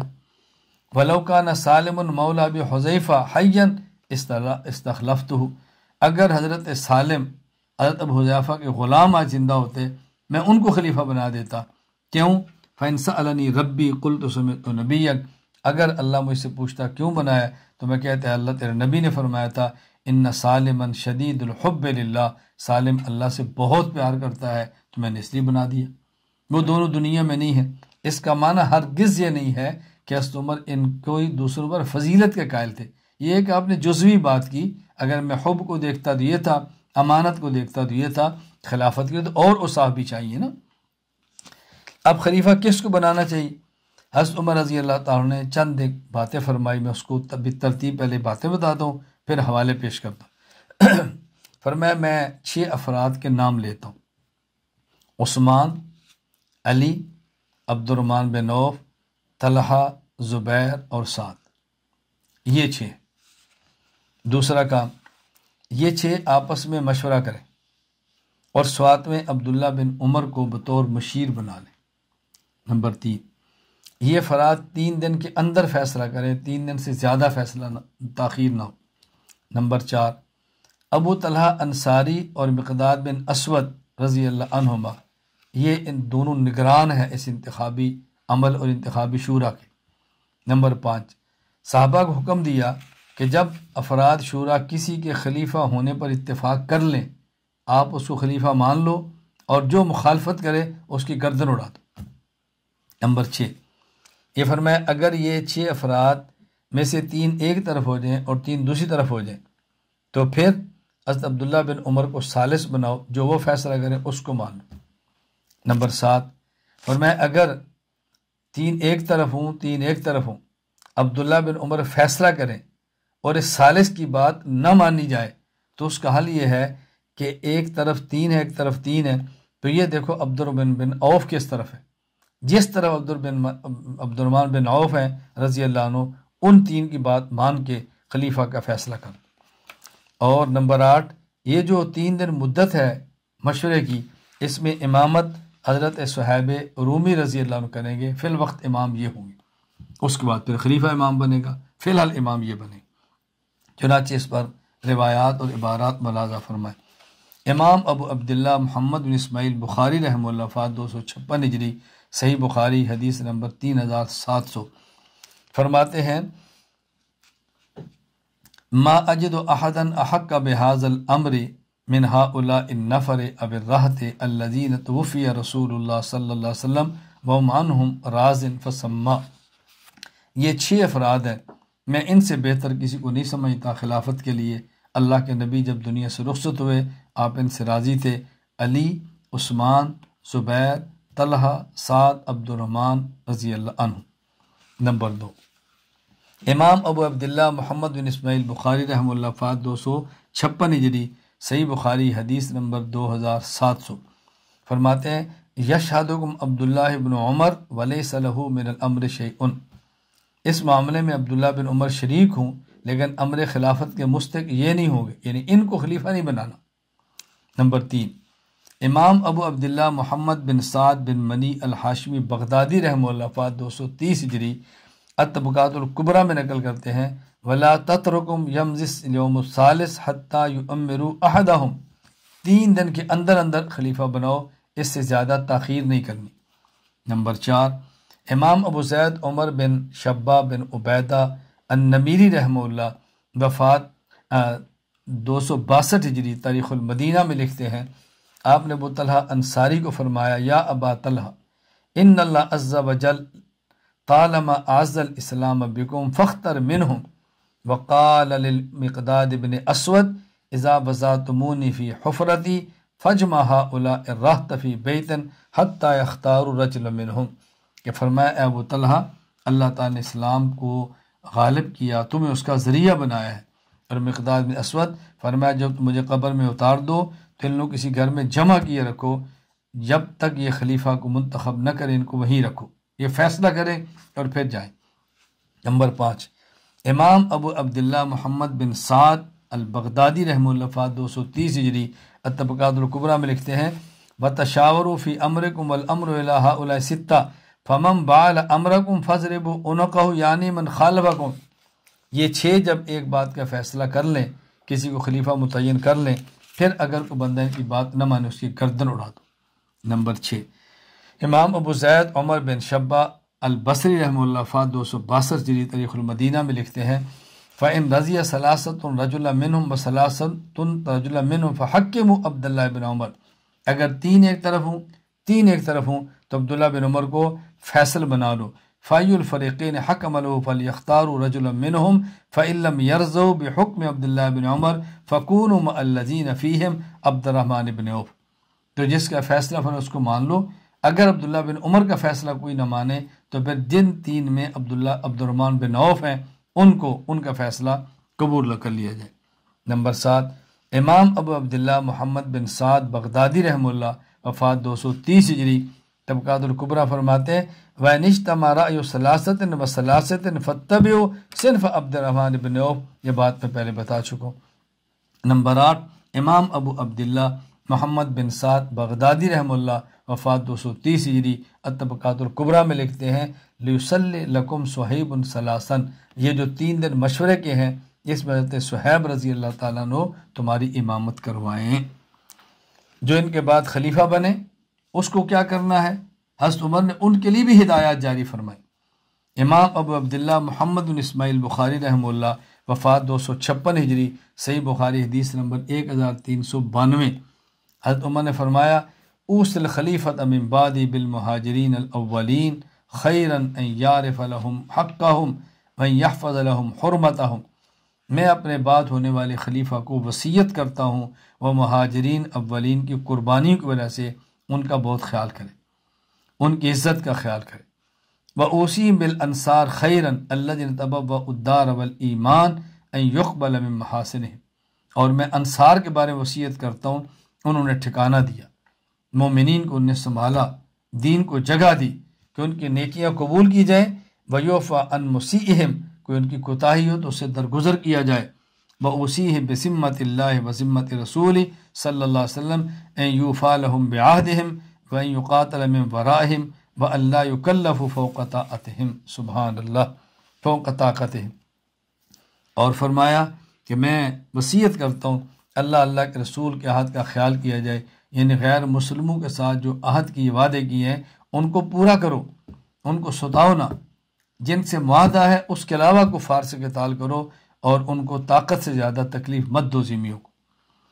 پھر حضرت عمر رضی اللہ تعالیٰ دنیا سے جانے کا وقت ہے، سبحان اللہ، امام ابو بکر عبداللہ بن محمد الکوفی رحمہ اللہ وفات 235 ہجری المصنف میں لکھتے ہیں، حدیث نمبر 35635، عبداللہ بن عباس رضی اللہ عنہ فرماتے ہیں کہ میں حضرت عمر کی خدمت میں گیا جب آپ زخمی تھے، میں نے کہا ابشر بالجنہ یا امیر المؤمنین، امیر المؤمنین آپ کو جنت کی بشارت ہو۔ اسلم تحین کفر الناس، لوگ انکار کر رہے تھے، آپ نے کلمہ پڑھا۔ وجاہدت مع رسول اللہ حین خذلہ الناس، لوگ چھوڑ رہے تھے، آپ حضور کا ساتھ دے کر جہاد کر رہے تھے۔ وقبض رسول اللہ وعنک راضٍ، اللہ کے نبی صلی اللہ علیہ وسلم دنیا سے رخصت ہوئے اور وہ آپ سے راضی تھے۔ ولم یختلف فی خلافت کا اثنان، آپ کو خلیفہ بنانے میں دو بندوں نے بھی اختلاف نہیں کیا۔ وقتلت شہیداً، اور آج آپ شہید ہو کر دنیا سے جا رہے ہیں۔ فرمایا عائد علیہ، یہ بات دوبارہ کو، فرمایا عاد تو علیہ، میں نے دوبارہ یہ بات کی۔ جب دوبارہ کی فرمان لگے والذی لا الہ غیرہ لو ان لی ما علی الارض من صفراء و بیضاء لافتدیت بہ من ہول المطلع، اللہ اکبر۔ فرمایا اللہ کی ذات کی قسم اٹھا کر میں یہ بات کہتا ہوں، اگر پوری زمین کا سونا اور چاندی میرے پاس ہو اور اس کو میں فدیے میں دے دوں اور میں قیامت کے دن خدا کے مواخذے سے بچ جاؤں تو میں سارے خزانے لٹا دوں۔ یعنی اس حال میں عمر رضی اللہ تعالیٰ عنہ کتنے فکر مند ہیں اپنی آخرت کے بارے میں۔ حضرت عمر رضی اللہ تعالیٰ عنہ کہ نبی پاک صلی اللہ علیہ وسلم کے روضہ اقدس میں دفن ہونے کی تمنا ہے اور ام المومن امی عائشہ کا احترام ہے، سبحان اللہ، اپنی تمنا بھی چاہتے ہیں اور حضرت عائشہ کا احترام بھی چاہتے ہیں۔ کس طرح؟ امام ابو عبداللہ محمد بن اسماعیل بخاری رحمہ اللہ وفات 256 ہجری، صحیح بخاری حدیث نمبر 1792، کہتے ہیں عمر بن مامون فرماتے ہیں میں نے عمر بن خطاب رضی اللہ عنہ کو دیکھا، آپ نے فرمایا یا عبداللہ بن عمر، عبداللہ آؤ، اپنے بیٹے کو فرمایا اذهب الی ام المؤمنین عائشہ، ام المؤمنین عائشہ کے پاس جاؤ، یقرأ عمر بن الخطاب، فرمایا ان سے کہو کہ عمر بن خطاب آپ کو سلام کہتا ہے۔ فقل یقرأ عمر الخطاب علیہ السلام ثم صلح، پھر ان سے پوچھو ان ادفن ما صاحبیہ، کیا میں اپنے پیغمبر ابو بکر صدیق ان دونوں کے ساتھ دفن ہو سکتا ہوں، اجازت ہے؟ حضرت عائشہ نے فرمایا کنت اریدہ لنفسی فلأوثرنہ اليوم علی نفسی، میں نے یہ جگہ اپنے لیے رکھی تھی، میں عمر کو اپنی ذات پر ترجیح دیتی ہوں اور میں اجازت دیتی ہوں عمر یہاں دفن ہو جائے۔ فلما اقبل، عبداللہ بن عمر یہ پیغام لے کر واپس آئے، فرمایا کیا کہتی ہیں؟ انہوں نے کہا اذنت لگا یا امیر المومنین، انہوں نے آپ کو وہاں دفن ہونے کی اجازت دے دی۔ اللہ اکبر۔ حضرت عمر کیا فرماتے ہیں؟ فرمایا ما کان شیء اہم الی من ذلک المضجع، اے بیٹا میرے لیے اہم ترین مسئلہ یہ ہے میں حضرت عائشہ کے گھر اللہ کے نبی صلی اللہ علیہ وسلم اور حضرت ابو بکر کے ساتھ دفن ہو جاؤں، لیکن پھر میری بات کو سنو، فیضا قبضت فاحملونی، جب میری روح پرواز ہو جائے اور دفن کرنے کے لیے تو میری چارپائی کو اٹھاؤ، اللہ ثم سلموا، پھر امی عائشہ کو سلام کرنا، ثم قل یستاذن عمر بن الخطاب، پھر یہ کہنا عمر بن خطاب اجازت لیتا ہے، فَإِنْ أَذِنَتْ لِي فَادْفِنُونِي، اگر وہ اجازت دیں تو مجھے دفن کرنا، وَإِلَّا فَرُدُّونِي إِلَى مَقَابِرِ الْمُسْلِمِينَ، وگرنہ مجھے عام مسلمانوں قبرستان میں دفن کر دینا۔ اللہ منشا یہ تھی کہ میں نے ابھی ان سے اجازت مانگی ہے اور میں اس دنیا میں زندہ ہوں، ہو سکتا ہے میں عائشہ رضی اللہ تعالیٰ کی اپنی خواہش ہو وہاں دفن ہونے کی، اور میرے احترام میں اپنی خواہش کو دفن کر دیں، اور میرے جانے کے بعد وہ پھر یہ چاہیں کہ وہ دفن ہو جائیں۔ آج ممکن ہے میرے خوف کی وجہ سے، ممکن ہے میرے دبدبے کی وجہ سے، ممکن ہے میرے جاہ و جلال کو سے ایسی بات کہہ دیں، جب میں فوت ہو جاؤں پھر پوچھو، میں نہیں چاہتا میں حضرت عائشہ رضی اللہ تعالیٰ عنہ کی رائے کو روند کروا دفن میں نہیں چاہتا۔ کس قدر احترام ہے حضرت عمر رضی اللہ تعالیٰ عنہ کے دل میں ام المومنین امی عائشہ رضی اللہ تعالیٰ عنہ رسول اللہ صلی اللہ علیہ وسلم کے مبارک حرم کا۔ اللہ حضرت عمر رضی اللہ تعالیٰ عنہ شہید ہو گئے، غسل ہو گیا، کفن ہو گیا، اب دفن کی باری آئی، دفن ہو گئے، جنازہ بھی ہونا ہے۔ امام مالک بن انس رحمہ اللہ فات 179 ہجری موطا میں لکھتے ہیں ان عمر بن الخطاب غسل و کفن و صلی علیہ، غسل دیا گیا، کفن دیا گیا، جنازہ پڑھا گیا، وکان شہیدن، اور یہ شہید تھے۔ امام محمد ابن سعد وفات 430 ہجری الطبقات الکبریٰ میں لکھتے ہیں سأل علی بن الحسین سعید بن المسیب من صلی علی عمر، علی بن حسین نے پوچھا کہ حضرت عمر کا جنازہ کس نے پڑھایا تھا؟ فرمایا صہیب، حضرت صہیب نے۔ کم کبر علیہ قال اربعا، حضرت صہیب نے کتنی تکبیرات پڑھی؟ فرمایا 4۔ دیکھیں نا یہاں بھی مسئلہ ہوا کہ حضرت عمر رضی اللہ تعالیٰ عنہ کا اپنا جنازہ، اس پر بھی تکبیرات جنازہ 4 پڑھی گئی ہیں۔ یہاں ایک بات سمجھ لیں، عام طور پہ ہمارے ہاں جب کوئی شخص فوت ہو تو ہم اپنے محلے کے امام کے علاوہ کسی اور کو جنازے کے لیے بلاتے ہیں۔ فقہ کا مسئلہ یہ ہے کہ محلے کا امام یہ زیادہ حقدار ہے جنازے کا۔ کبار صحابہ کرام موجود ہیں رضی اللہ عنہم، حضرت عثمان علی جیسے صحابہ موجود ہیں رضی اللہ عنہم، خلیفہ حضرت عثمان بن گئے ہیں، لیکن جنازہ حضرت صہیب پڑھا رہے ہیں۔ کیوں؟ اس لیے اس وقت مسجد کے امام حضرت صہیب رضی اللہ تعالی عنہ تھے۔ یہ مسئلہ ذہن نشین فرمائیں۔ ان کو قبر میں اتارا ہے حضرت عثمان بن عفان، سعید بن زید، صہیب بن سنان، عبداللہ بن عمر رضی اللہ عنہم نے۔ محمد ابن سعد وفات 430 ہجری الطبقات الکبریٰ میں لکھتے ہیں نزل فی قبر عمر عثمان بن عفان و سعید بن زید بن عمر بن نفیل و صہیب بن سنان و عبداللہ بن عمر رضی اللہ تعالی عنہ۔ حضرت عمر رضی اللہ تعالیٰ عنہ کی شہادت کا دن کون سا ہے؟ آپ 26 ذی الحج کو یا 27 ذی الحج کو آپ زخمی ہوئے ہیں، 26 ذی الحج کو آپ زخمی ہوئے ہیں اور 1 محرم کو آپ شہید ہوئے ہیں۔ 26 ذی الحج کو آپ زخمی ہو رہے ہیں۔ اب اگر مہینہ 29 کا ہے تو دیکھیں 3 دن بنتے ہیں، مہینہ اگر 30 کا ہے تو 4 دن بنتے ہیں۔ ہاں، مہینہ اس طرح لکھا ہے کہ ذی الحج کے آخر میں 3 دن باقی تھے۔ اب اگر 29 کا ہے تو اس کا معنی کہ آپ 26 ذی الحج کو زخمی ہوئے، اگر وہ مہینہ 30 کا تھا تو اس کا معنی کہ آپ 27 ذی الحج کو زخمی ہوئے۔ تو آپ 26 یا 27 ذی الحج کو زخمی ہوئے ہیں 23 ہجری کو، اور 1 محرم 24 ہجری کو آپ دفن ہوئے ہیں اور شہید ہوئے ہیں۔ حافظ عماد الدین ابو الفدا اسماعیل دمشقی رحمہ اللہ فات 774 البدایہ والنہایہ میں لکھتے ہیں طعن عمر یوم الاربعاء لاربع لیال بقین من ذی الحج سنۃ 23 23 ہجری ذی الحج کے 4 راتیں باقی تھیں کہ آپ زخمی ہوئے۔ ودفن یوم الاحد صباح ہلال المحرم سنۃ 24، اور آپ 1 محرم 24 ہجری کو دفن ہوئے۔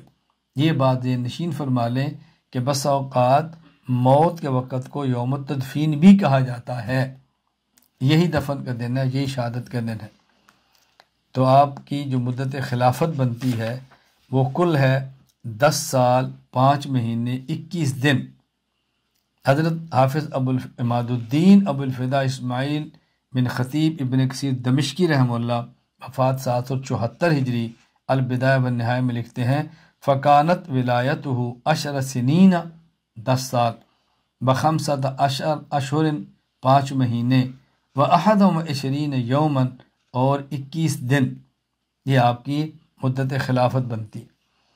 حضرت عمر رضی اللہ تعالیٰ عنہ دفن ہو گئے، حضرت عائشہ رضی اللہ تعالیٰ عنہ کا مبارک عمل بہت عجیب تھا۔ آپ کی تدفین کے بعد امام ابو عبداللہ احمد بن حنبل البغدادی رحمہ اللہ وفات 241 ہجری، مسند احمد حدیث نمبر 25660 میں لکھتے ہیں، حضرت عائشہ رضی اللہ تعالیٰ عنہ فرماتی ہیں کنت ادخل بیتی الذي دفن فيه رسول اللہ صلی اللہ علیہ وسلم و ابی فاضع ثوبی فاقول انما هو زوجی و ابی، میں جب اپنے اس گھر میں داخل ہوتی جہاں رسول اللہ صلی اللہ علیہ وسلم مدفون تھے اور میرے والد ابو بکر مدفون تھے، تو میں اپنے اس حالت میں داخل ہوتی کہ میرے سر پہ دوپٹہ نہیں ہوتا، میرا گھر تھا فاضع ثوبی، تو میں یہ کہتی تھی ایک میرا شوہر ہے اور ایک میرا والد ہے، دونوں سے پردہ نہیں ہے۔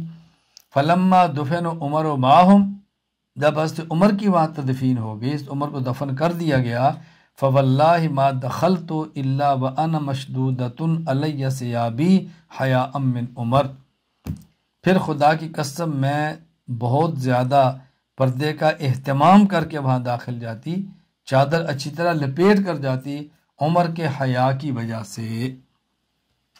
یہاں ایک بات اچھی طرح ذہن نشین فرما لیں، ام المومن امی عائشہ کا طرز عمل یہ ہے کہ رسول اللہ صلی اللہ علیہ وسلم کے سسر ہیں، امیر المومنین ہیں، پیغمبر پاک صلی اللہ علیہ وسلم کے خلفۂ راشدین میں سے ہیں، آپ کے سسر ہیں، اور جب وہ فوت ہوتے ہیں تو امی عائشہ وفات کے بعد ان کی قبر پر بھی جائیں تو چادر کا اہتمام کر کے جاتی ہیں۔ تو آج امی عائشہ کی بیٹیوں کو کیا حق ہے کہ وہ بغیر پردے کے بازاروں میں جائیں؟ پردہ کتنا اہم ہے ذرا غور فرمائیں، خصوصاً ہماری دیندار عورتیں کہ پردہ کتنا اہم ہے۔ دوسری بات یہاں ذہن نشین فرما لیں کہ بہت سارے لوگ جو حضرت عائشہ رضی اللہ تعالی عنہا کی اس حدیث پر اعتراض کرتے ہیں، ان کا اعتراض یہ ہے کہ حضرت عمر رضی اللہ تعالیٰ عنہ منو مٹی میں نیچے موجود ہیں، وہ وہاں سے تو دیکھ لیتے ہیں، اور حضرت عائشہ اگر چادر پردہ لے لیں تو اسے نہیں دیکھ سکتے، یہ کیا کہ عمر سے حیا کرتی ہو؟ یعنی عمر منو مٹی سے تو دیکھ سکتے ہیں تو کیا چادر سے نہیں دیکھ سکتے؟ لہذا حدیث ٹھیک نہیں۔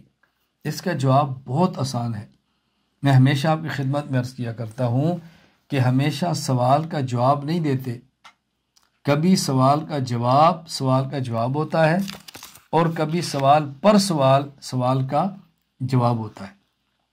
یہاں سوال کریں، اگر 1 میٹر چوڑا اور 100 میٹر لمبا لوہا ہو، ایک طرف آپ بجلی کا کرنٹ لگائیں تو فوراً کرنٹ دوسری طرف آئے گا، لیکن اگر یہ جو 1 میٹر موٹا لوہا ہے اور 100 میٹر چوڑا ہے، اگر درمیان سے ½ انچ نہیں 1/4 انچ کا بھی ربڑ آ جائے تو کرنٹ کراس نہیں کرے گا۔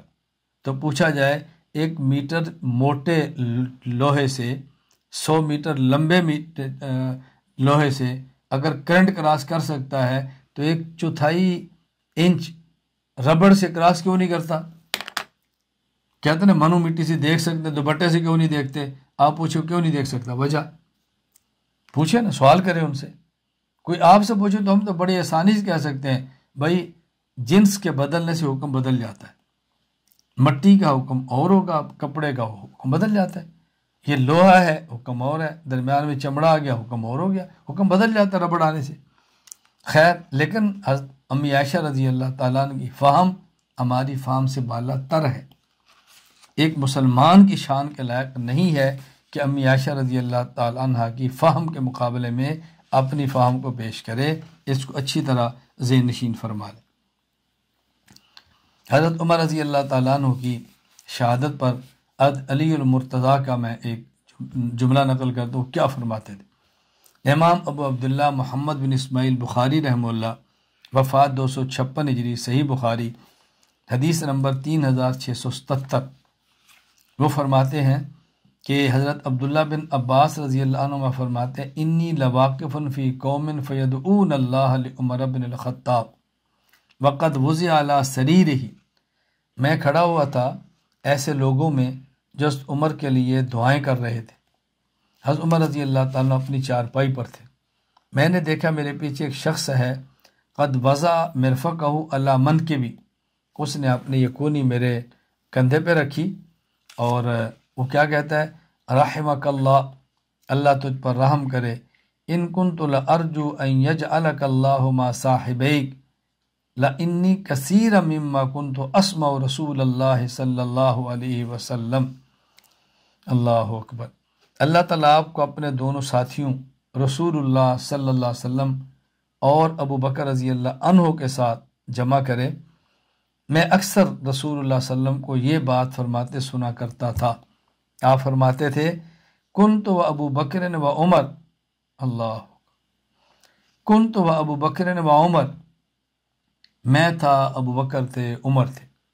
یعنی ابھی کوئی واقعہ بیان فرماتے نا تو فرماتے ہیں کہ ہم تینوں تھے، کنت و ابو بکر و عمر، اور کبھی آپ فرماتے وفعلت و ابو بکر و عمر، یہ کام میں نے، ابو بکر و عمر نے کیا ہے۔ کبھی آپ فرماتے وانطلقت و ابو بکر و عمر، میں، ابو بکر، عمر ہم گئے تھے۔ یعنی ہمیشہ اللہ کے نبی صلی اللہ علیہ وسلم ابو بکر عمر کا نام اپنے ساتھ لیتے تھے۔ فَإِن كُنْتُ لَأَرْجُو أَن يَجْعَلَكَ اللَّهُ مَعَهُمَا، مجھے اللہ سے امید ہے اللہ آپ کو انہی کے ساتھ رکھے گا۔ فَالْتَفَتُّ فَإِذَا هُوَ علی بن ابی طالب، اب عبداللہ بن عباس فرماتے ہیں میں نے پیچھے دیکھا تو علی بن ابی طالب تھے رضی اللہ تعالی عنہ۔ یہ میں نے نہایت اختصار کے ساتھ حضرت عمر بن خطاب رضی اللہ تعالی عنہ کی ذات گرامی کی حیات و خدمات کو پیش کیا ہے، نہایت اختصار کے ساتھ۔ ہم انشاءاللہ کل کی نشست میں حضرت عمر بن خطاب رضی اللہ تعالی عنہ کی ذات گرامی پر کیے جانے والے اعتراضات کے جوابات آپ کی خدمت میں پیش کریں گے انشاءاللہ العزیز۔ اللہ تعالی ہمیں ان کا غلام بنائے، ان کا نوکر بنائے، ان کا خادم بنائے، ان کے نقش قدم پر اللہ تعالی ہمیں چلنے کی توفیق عطا فرمائے۔ السلام علیکم ورحمۃ اللہ وبرکاتہ۔